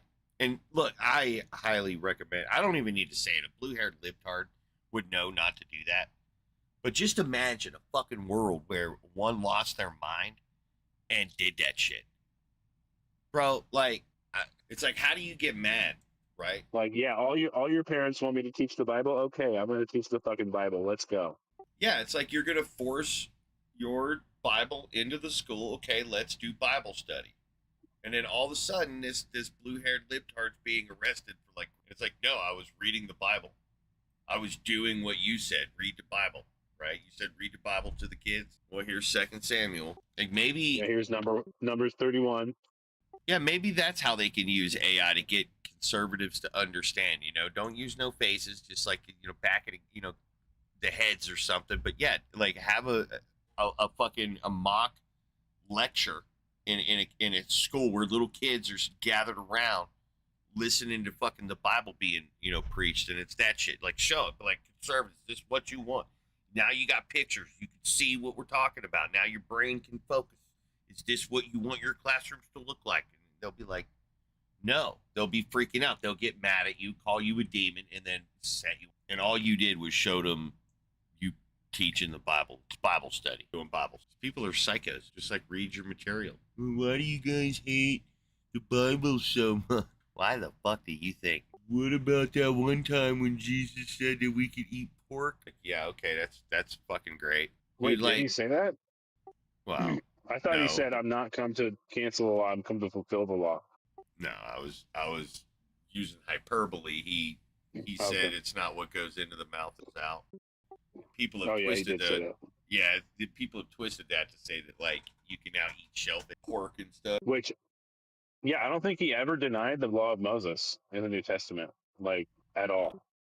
No, he was just making a point that regardless of whether or not you eat pork and shellfish, like let's say you eat all appropriate stuff, you still got to worry about it, right? Because it's what comes out of your mouth. You're still an evil piece of shit, is what he was saying. Regardless of your diet, you're still a Yeah, because he was dealing with the Pharisees his whole life. These people that were like all about the letter of the law, but not the spirit of the law. Like fucking trying to find a loophole in every single law of Moses that they could, while demonizing anybody that disagreed with. I mean, that's why the people then were so fractured into different like sects. That's why they had the different like rabbis that everybody followed and all that stuff. I mean, that was the whole point of the Good Samaritan story, right? Like the Samaritans are like these bad people. They don't follow the law of Moses. They don't do what's right. They're like all about doing whatever they want, compared to the Pharisees who followed the letter of the Mosaic law to the T. And so Jesus tells a story about like this person who's in a demonized group doing one of the greatest goods, which is charity. And so they all got pissed at him because they're like, well, bad people can't do good things. That's wrong. That's not. It's like, well, no, that's not actually how it works. Life's more complicated than that. But yeah, he never said anything about not following the law of Moses, which I think is interesting because most Christians don't get that. It's like, why do you eat pork now? You shouldn't be eating pork. Shouldn't you be like keeping slaves like it says, and like beating your wives and like all this other stuff? Like follow the law of Moses. Why aren't you doing that as a Christian? As a good Christian, you should be doing that. Well, it's because they borrow from our worldview, of empathy. Yeah, and they claim it as theirs. They're like, oh, it's kind of crazy in today's day and age that I still have so many people come up to me and they're like, how do you have morals when you're not religious? Like, where do your morals come from? I'm like, dude, literally inside. Like, my empathy for other people is where my morals come from. Like, the ability to like see other people as humans and understand that they are just like me. Do you not have that ability? Has that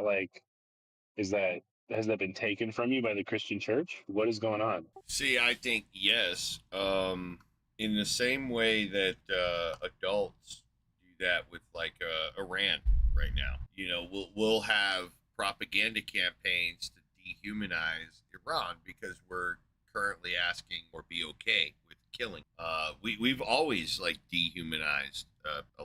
This allows us to emotionally distance ourselves from them. So when you teach someone to devalue or dehumanize, yeah, that's the process, and that happens to adults, and that can certainly happen to children.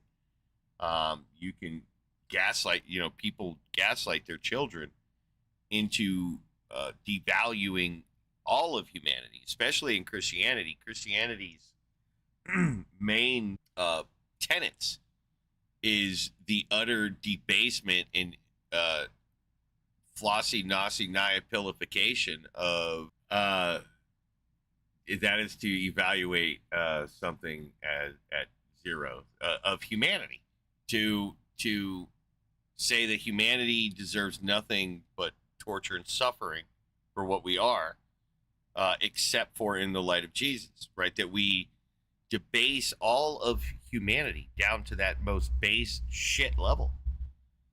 That traumatizes an empathetic creature, which we are. We are empathetic beings. We are emotional animals, and we have empathy. And so early on, in very early stages of our life, we're gaslit into not having empathy for certain groups.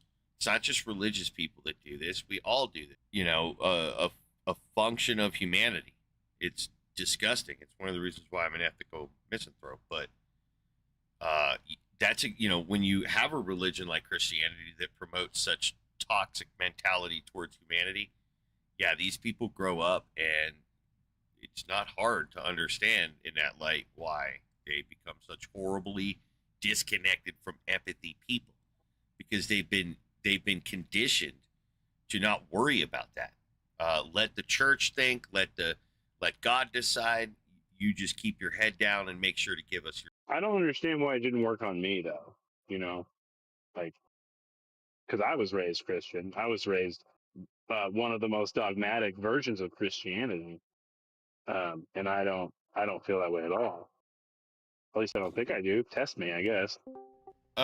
Yeah, no, it's a question of why this and that, and it's probably down to gene. N64. Do we got ourselves a chat freeloader here? N64 Scorcher. Wow. Did you have anything to say in 64? Real shit. Must have been lost. Yeah, I mean that's it's one of the reasons why I fucking hate specifically Christianity, because Christianity is the one that's touched me psychologically on the doll. That's why I just fucking hate it. I'm sure other religions and their whole bad. I don't know. I haven't read any of the Vedas, so I can't really speak to any of that shit. What I know about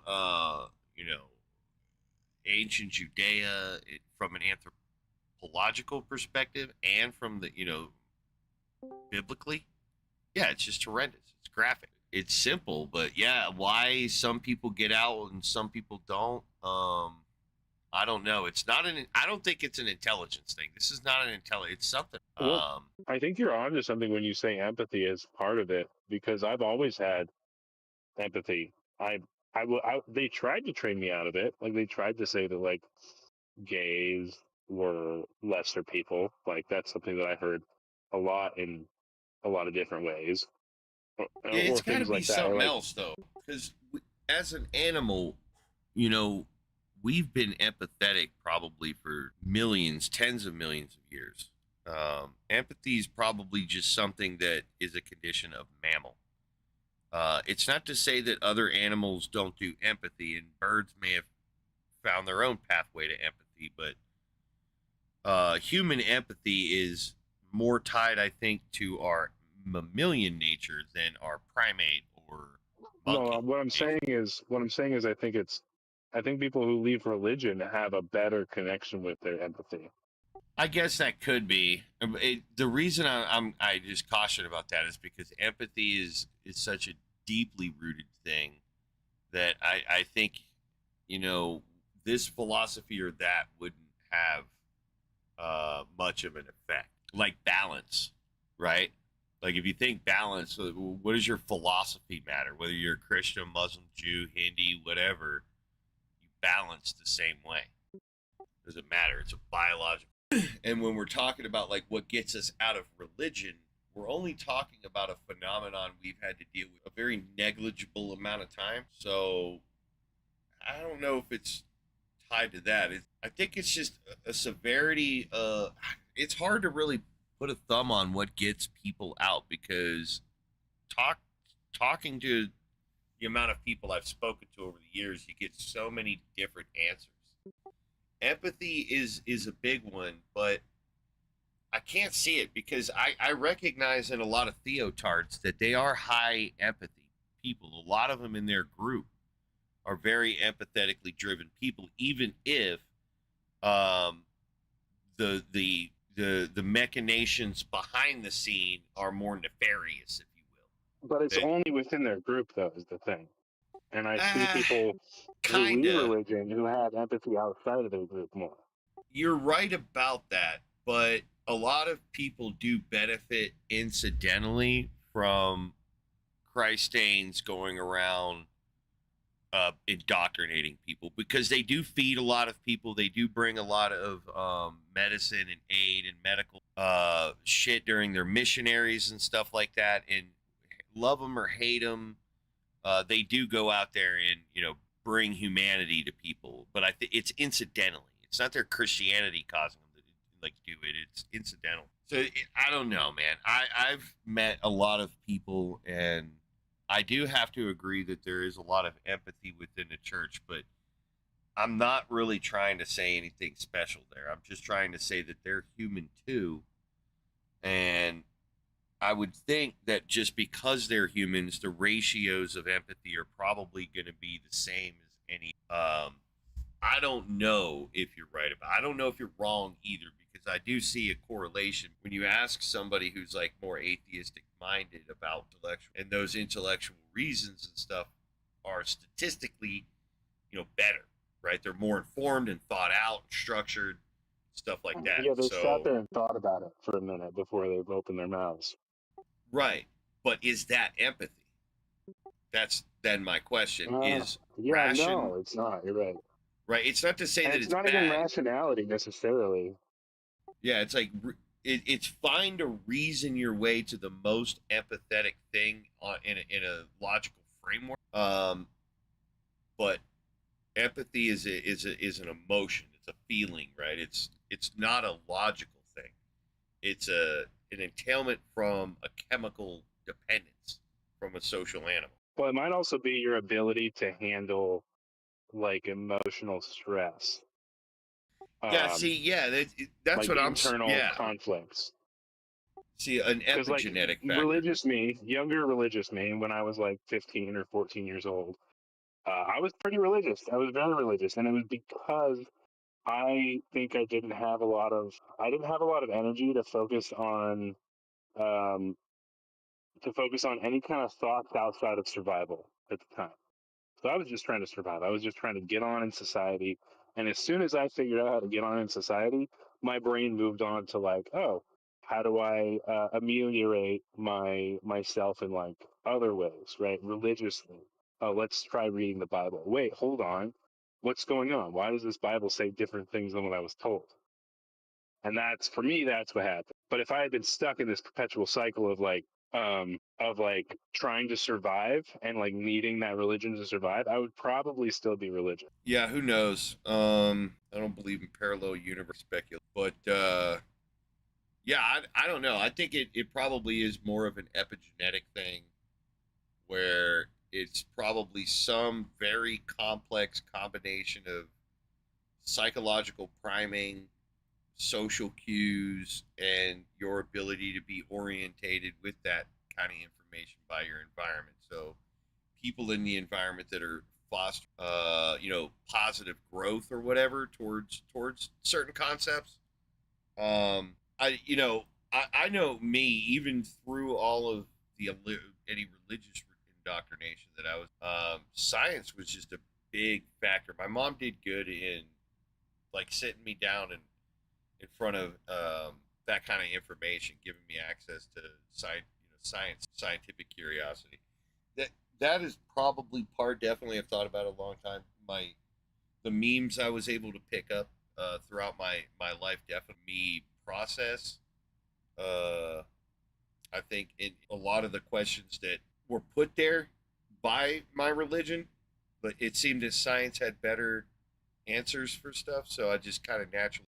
But it's so case by case. I don't think we could ever get to a point where we're like, this is the set of to be able to get out, even though they may be heavily. I also had to rely on, you say science, but I say like sets of rules to follow in order to change some fundamental X. Are you gonna approve it? Well, you made the claim. Yeah, we got our end. Are you going to make the claim that you can prove us wrong? Because that would be your job here. Is the room's making a claim that God ain't real? We all have our own positions on. Okay, go ahead. Right. So you go first. What do you mean? You're the one who made the claim. God isn't real. Yeah, but it's a challenge, and you came in for the challenge. Yeah, but you made the claim. Okay. Goodbye. But yeah, I was in a position where I had to how do I say this?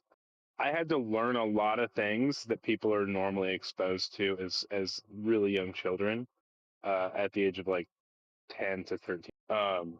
Like basically everything.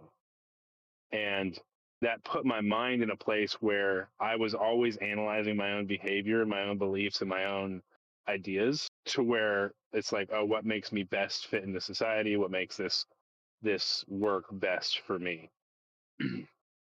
And I think I just kept doing that with everything: religion, my diet, how I view other people and interact as an adult, that kind of stuff. And I don't know, maybe some people do it just with religion and they stop because it scratches that itch for them, or maybe it's the task is just exhausting, because it does get tiring to analyze your own beliefs and your own, like, what you think.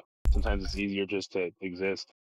If you're not introverted or you like to be introspective, yeah, it kind of, I guess maybe that's why. I don't know if I'm introverted because I was just kind of born this way, or I just got, like, because I've always been sort of awkward, socially awkward, so I've always been like socially isolated, but sort of because I don't want to engage. So yeah, I've definitely developed introversion because I spent a lot of time by myself, so you talk to yourself and think to yourself a lot.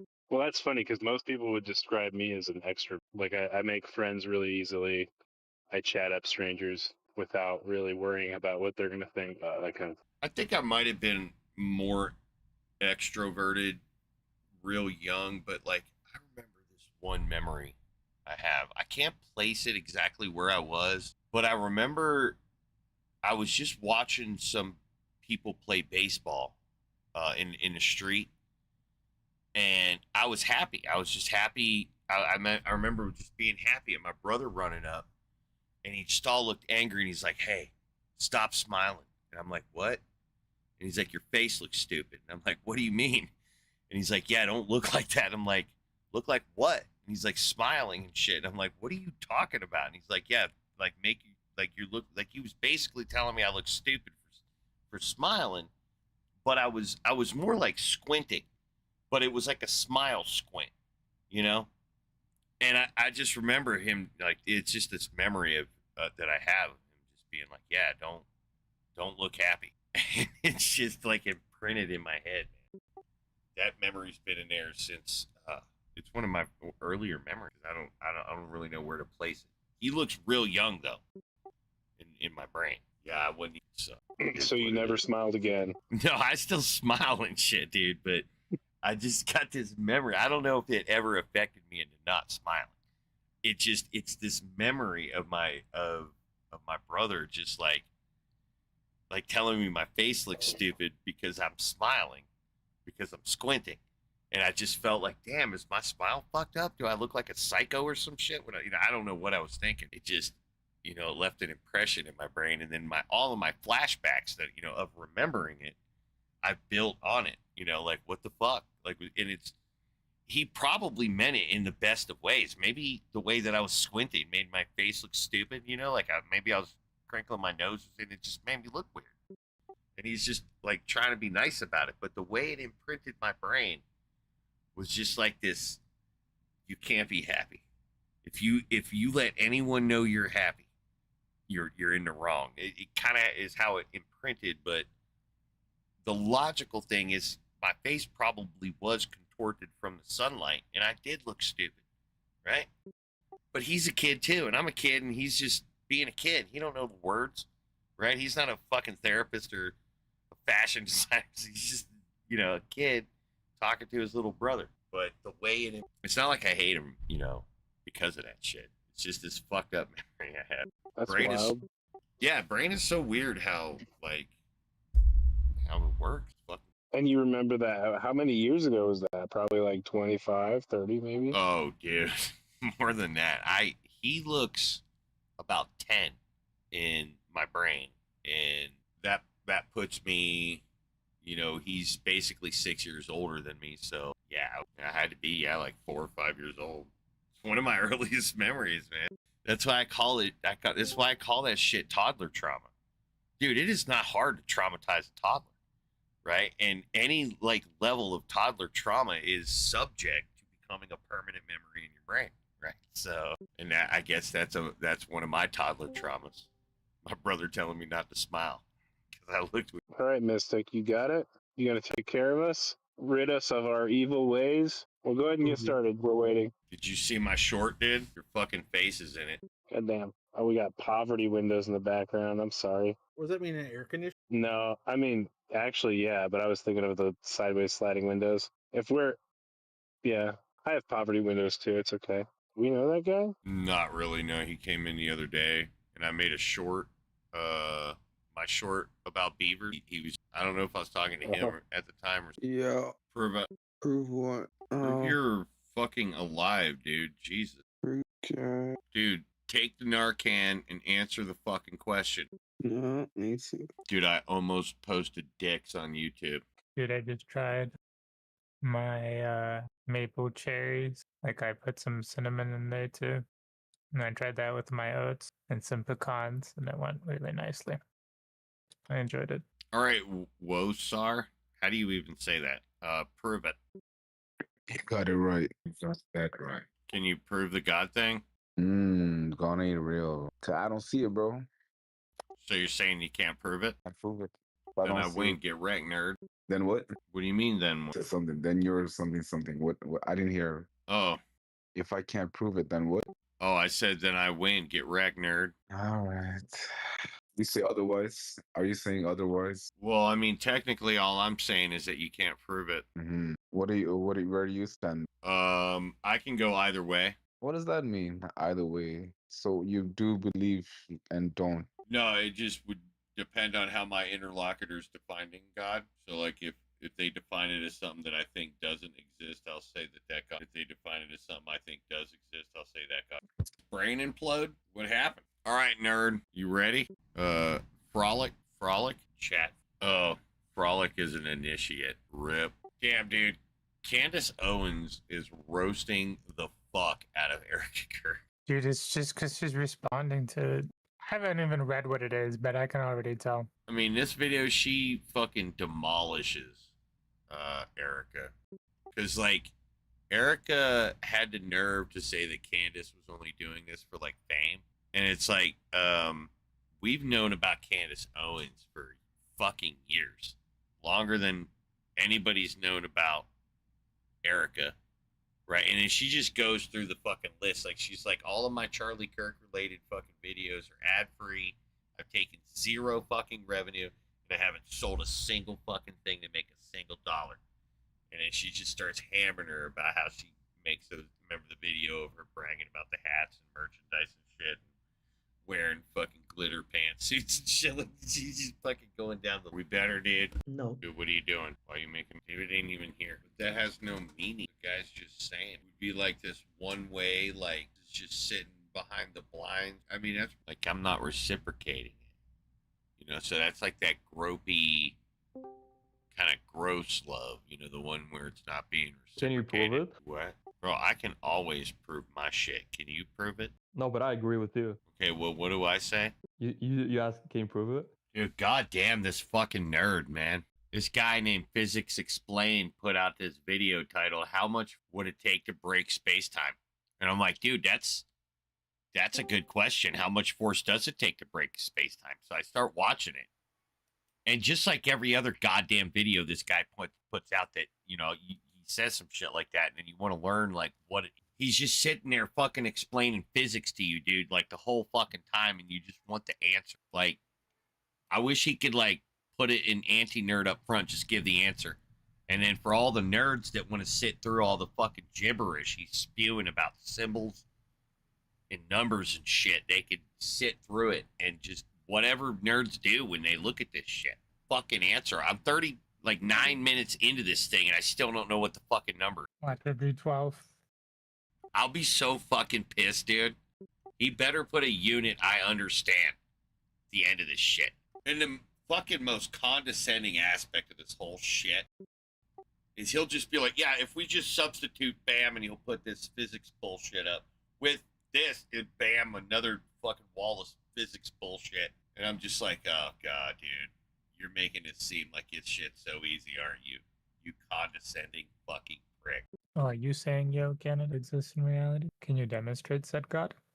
No. Is that because you're unable? Because you're it's just unable? it. Yeah, but is it held for good reason? Yeah, What reason is that? what reason is that?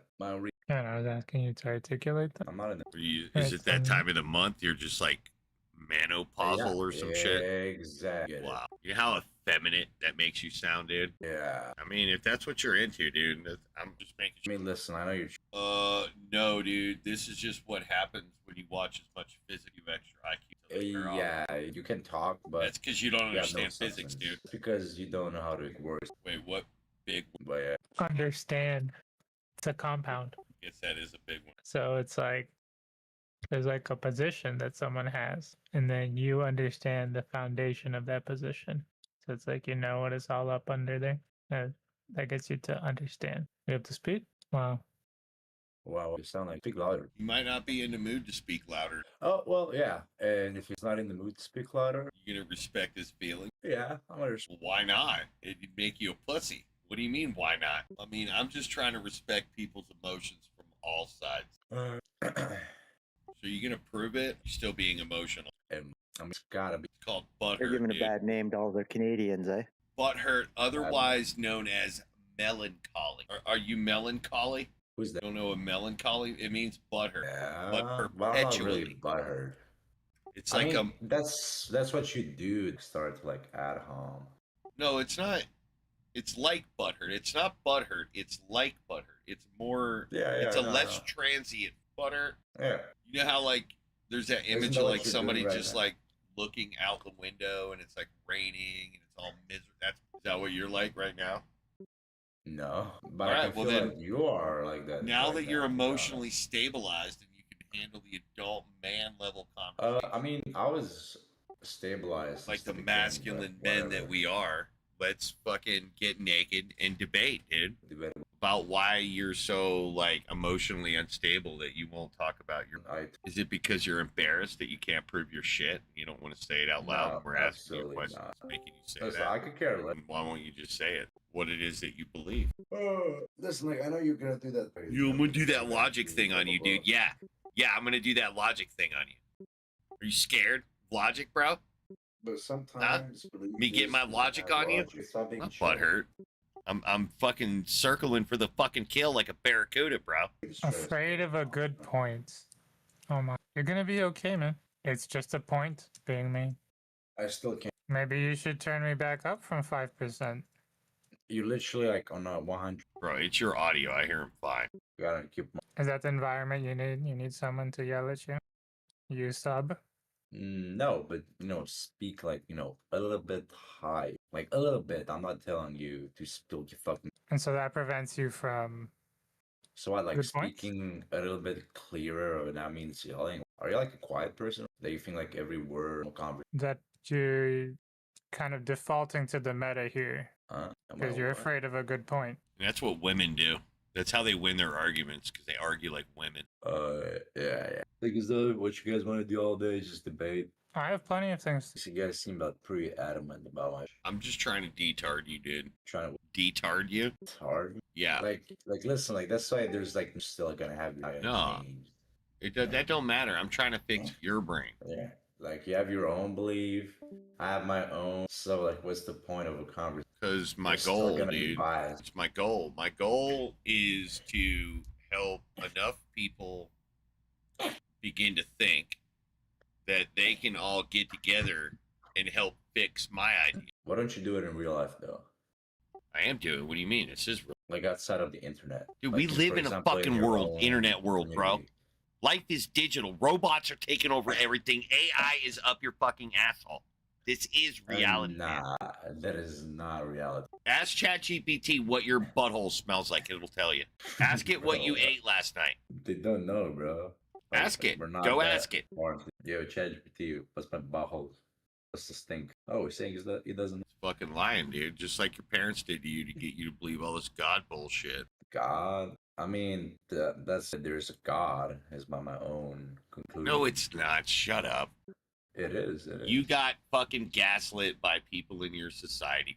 Dude, these nerds been Literally thinking about not. God things for thousands of years, and you're acting like you're fucking doing something new. Yeah, that's not something out of common. That's how some. That's how every monkey gets their beliefs, is they're inculcated. But everybody has a story to tell. Yeah, you. we all have Everybody beliefs. Some of us are not afraid to speak about theirs. Yeah. Bro, I have a whole ass chat room dedicated to talking about my shit. So I have zero fucking empathy for someone who's afraid to talk about their shit.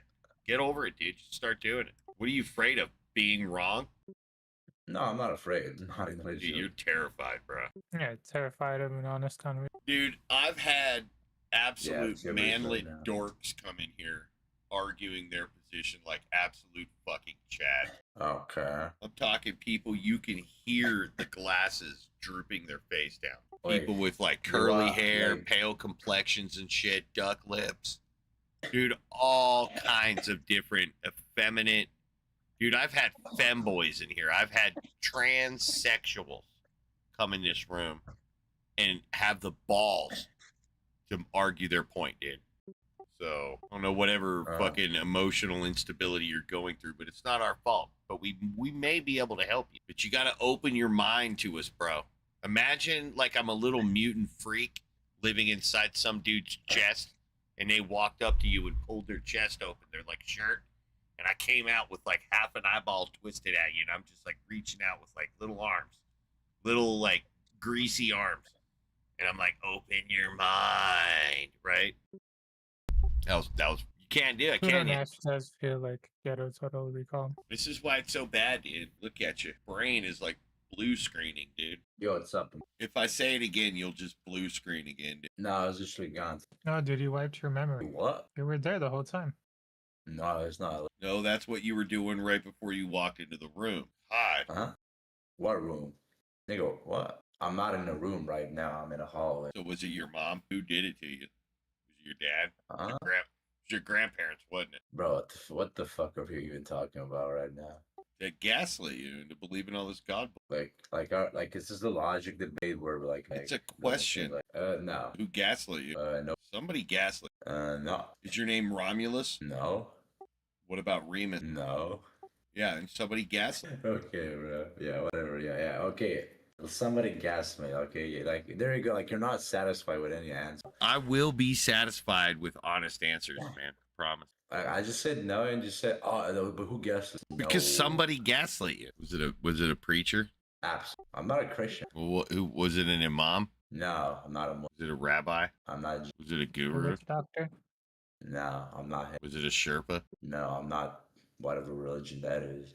It's not a religion. Or Buddhism. Well, it's a guy who helps you walk up a mountain. Yeah. No, it ain't. Do you know what inculcation means? Inculcation. The process by which we acquire our. So if I taught you, if I said, what about who was the person that taught you how to wipe your ass? Okay. Right. Who is that?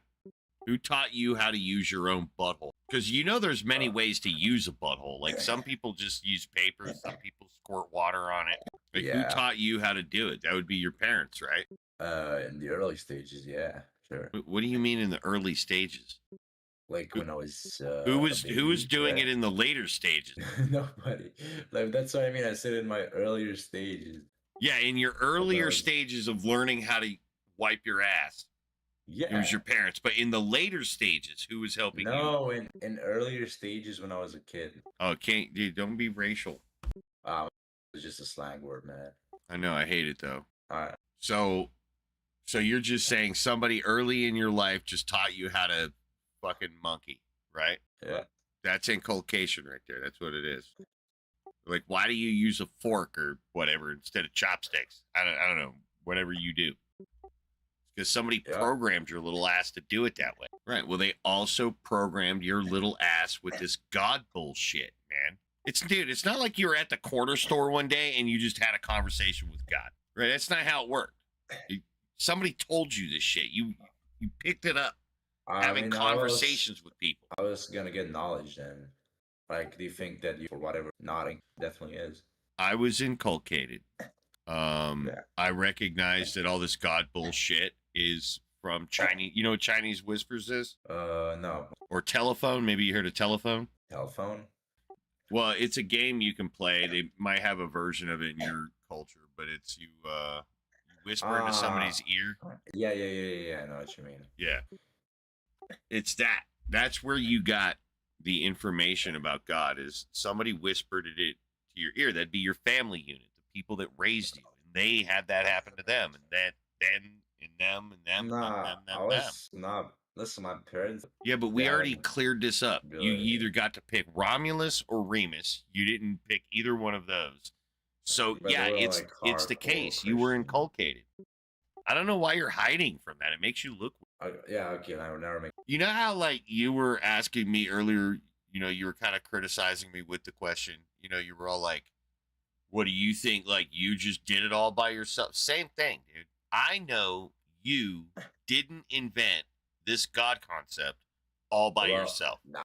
I didn't say it did. Like, what? Yeah, that's because that's what I'm asking you about, just said it where wasn't you by got my infected. parents. Like, holy shit. Where you got infected. I don't give a shit if the person who infected your brain's name was mom. I was just going out on a limb and filling it in. If it ain't mom, then it's your brother, right? It's your brother? Oh, it's your sister. I don't have a sister. It's your uncle? It's your aunt. It's somebody, dude. You see the point? It's somebody. You're just not being honest. You know what a real person would have done? Would have said, nah, it was my aunt, or it was my grandma, or it was the fucking person that it was. But you're like a little bitch, right? You're like a little fucking bitch. You won't say it. You're just a little bitch. You would rather just play this stupid fucking game of 1,000 questions rather than just be honest and just be open and say who did it to you. I literally You're being a little bitch. I literally answered your You're question. being a little bitch. And you're still like, The more you talk without answering the fucking question, what's actually being discussed, is you being a little bitch. I said no. You're being a Like, little are you dumb, bitch. bro? You're being a little bitch. No, you are. Somebody Man, inculcated you, you little bitch. Somebody talked to you Yeah, about look at God, him you little getting bitch. mad, bro. No, I'm just treating you like a little bitch. You're acting like a little bitch. Stop acting like a little bitch and answer the fucking question. Answer the question, little bitch. Answer the question, little bitch. No. Answer the question, little bitch. What are you answering no to, little bitch? What is the question, little bitch, that you think your little bitch ass is answering? What is the question? You said no. What are you saying you're no to, hilarious, little old bitch? man. No, you're just a little bitch. Yeah, we have repeatedly tried to get you to talk about your beliefs, and you're just acting like a little bitch right now. You're being a little bitch. You're being a little bitch. Yeah, stop being a little bitch. You can do it, Canada. You could stop being a little bitch right now. You could just start doing it. You could start answering and engaging and quit acting like a little bitch. I'm going to give you one more opportunity to stop acting like a little bitch. And if you refuse to do it, I'm going to ban you from the chat room, bro. I'm done with it. I literally just asked you like 20 times in a row to stop being a little bitch. Answer the fucking question, you little bitch. Wait, can you say it again? Who inculcated you in these religious ideas? It's not really fucking useless. Dude, holy shit. All right. So according to this, he says the surface energy of glass is a few joules per meter squared. A few joules per meter squared is the amount of force it takes to rip apart glass. Okay. For most metals, it's approximately 1 to 10 joules per meter squared. So you go from a few joules to 1 to 10 with metal. Okay. To rip space-time apart, this is the upper bound. This is the upper limit to the amount of energy. The upper limit is, check this shit out. This is crazy. 10 to to the 79th joules per meter squared. That's a good amount. That number is so far beyond understandable that they say if you take every grain of sand, right? Like if you go around, you count all the grains of sand, not just on planet Earth, but literally on every single planet that has grains of sand in all of the universe. Okay, so however many trillions of planets that is, you count all the grains of sand on all those planets, and you're at like 10 to the 52. You're still 25 orders of magnitude away. There's like no way. I mean, I would say there's like no. Dude, let me put it this way. Take a few sacrifices. Look at it this way.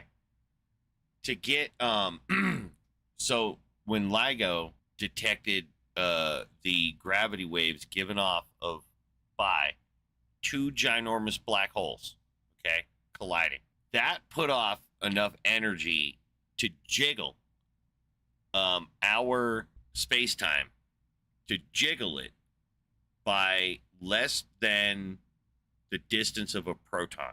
That's what they detected in the LIGO, is a change in difference over a 4-kilometer stretch. They detected a variation less than the length of, and so all that energy to jiggle space-time, and that's all it could do. That's crazy, dude. Like if you slap like Jello, you get that like shock wave that goes through it. Flat. Flick, like if you flick metal, you'll get that, you know, it'll send that shock wave, you know, whatever through it, that vibration. If you think 80 orders of magnitude more twang, like your brain's gonna break somewhere around like 10 orders of magnitude, just because of like what is the metal twang sound, even 10 orders of magnitude. It's just like crazy. It's like 2 orders of magnitude is crazy. Like literally twice as more twang in a material than like the hardest metal we got. And that's just fucking weird. Like I don't even know what that would sound like. It's just some of the craziest shit, you know? It's even crazier that decibels are measured in orders of magnitude. It's like when you increase the volume by like 1 decibel, that's 10.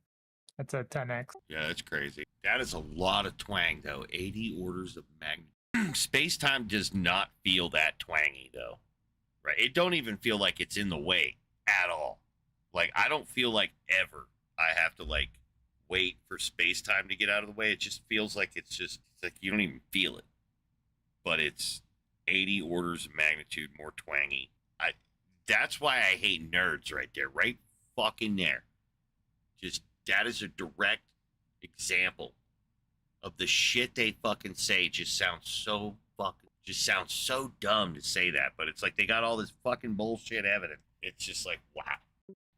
Like these people will believe like a golem spell is just like mind-blowingly awesome. Like they're just like, wow, like a glob of dirt turned into a human being. Wow. And they like lose their mind over shit like that, dude. It's like showing a chimpanzee like fire from a lighter, you know? Just blows their mind. These people are like literally a dirt doll gets spit on by a cosmic fucking freak and it comes alive and their just mind is just exploded, right? In pure light beams. Dude, man, God. 80 fucking orders of magnitude, and we're supposed to take that bullshit seriously. I'm supposed to take that seriously. I can't take that shit seriously. How the fuck can space-time, the most un-in-your-way shit, even twang? Doesn't make any fucking sense. It's not twanging at, look, fucking hand's going right through it. No twang. This fucking nerd saying it's 80 times more twangy. You don't need fucking magic, right? You got nerd shit. Whatever the fucking nerds are saying is so much more complicating than dirt dolls being spit on by magic people and them coming to life. Like, why the fuck do you need magic? Just believe in that shit. Whatever this fucking guy on Physics Explained just said in this video. Just believe that shit. Like, it's physics has hieroglyphs, smoke. You can make smoke in physics. What else does religion do? Physics can make good feeling. Physics does all kinds of shit. All that big ol' ass world out there full of shit to figure out. And these people are losing their mind over fucking, I hate so fucking. You guys imagine if like every theist, instead of being religion, was gaslit into science, right? And then when their brains got old enough to think for themselves, they were already primed, to think, dude. Like everything would be automated. Robots would be doing everything for us by now. Disease would just be not completely. Teleportation would be a thing. Probably would have invented some kind of alien perpetual energy device by now. And I'm not even bullshitting. They say that like if the theists just had not been throughout time, we didn't have shit like constantly setting us back, we'd have been to like the moon in like the 1100s. It wouldn't have been like 1970. It'd have been like 1170. Imagine that. In 1170, NASA builds a fucking rocket and sends a monkey to 1170. Think about what we would be doing in 2026 if in 1170 we had rocket. Guy's got a fucking spacesuit with some velvet. Just a doubloon, space doubloon. Oh, wait, hold on. This guy wasn't done. That was surface energy. Okay, this dude lost me at like 3 minutes in, but so the other number was actually the binding energy of space-time or whatever. Like, and then now he's talking about the frequency that the energy would have to be at, I think, in order to rip that 10 to the 79 bullshit apart. 10 to the 79 was its like strength. So like the field strength of space. The frequency, this is the Planck frequency that I think he's saying would meet the criteria of causing it. This is some weird shit. That is a crazy hertz, though. Yeah, it would be 10 to the 43 hertz. That's the Planck frequency to the 40s. Hello. Hello.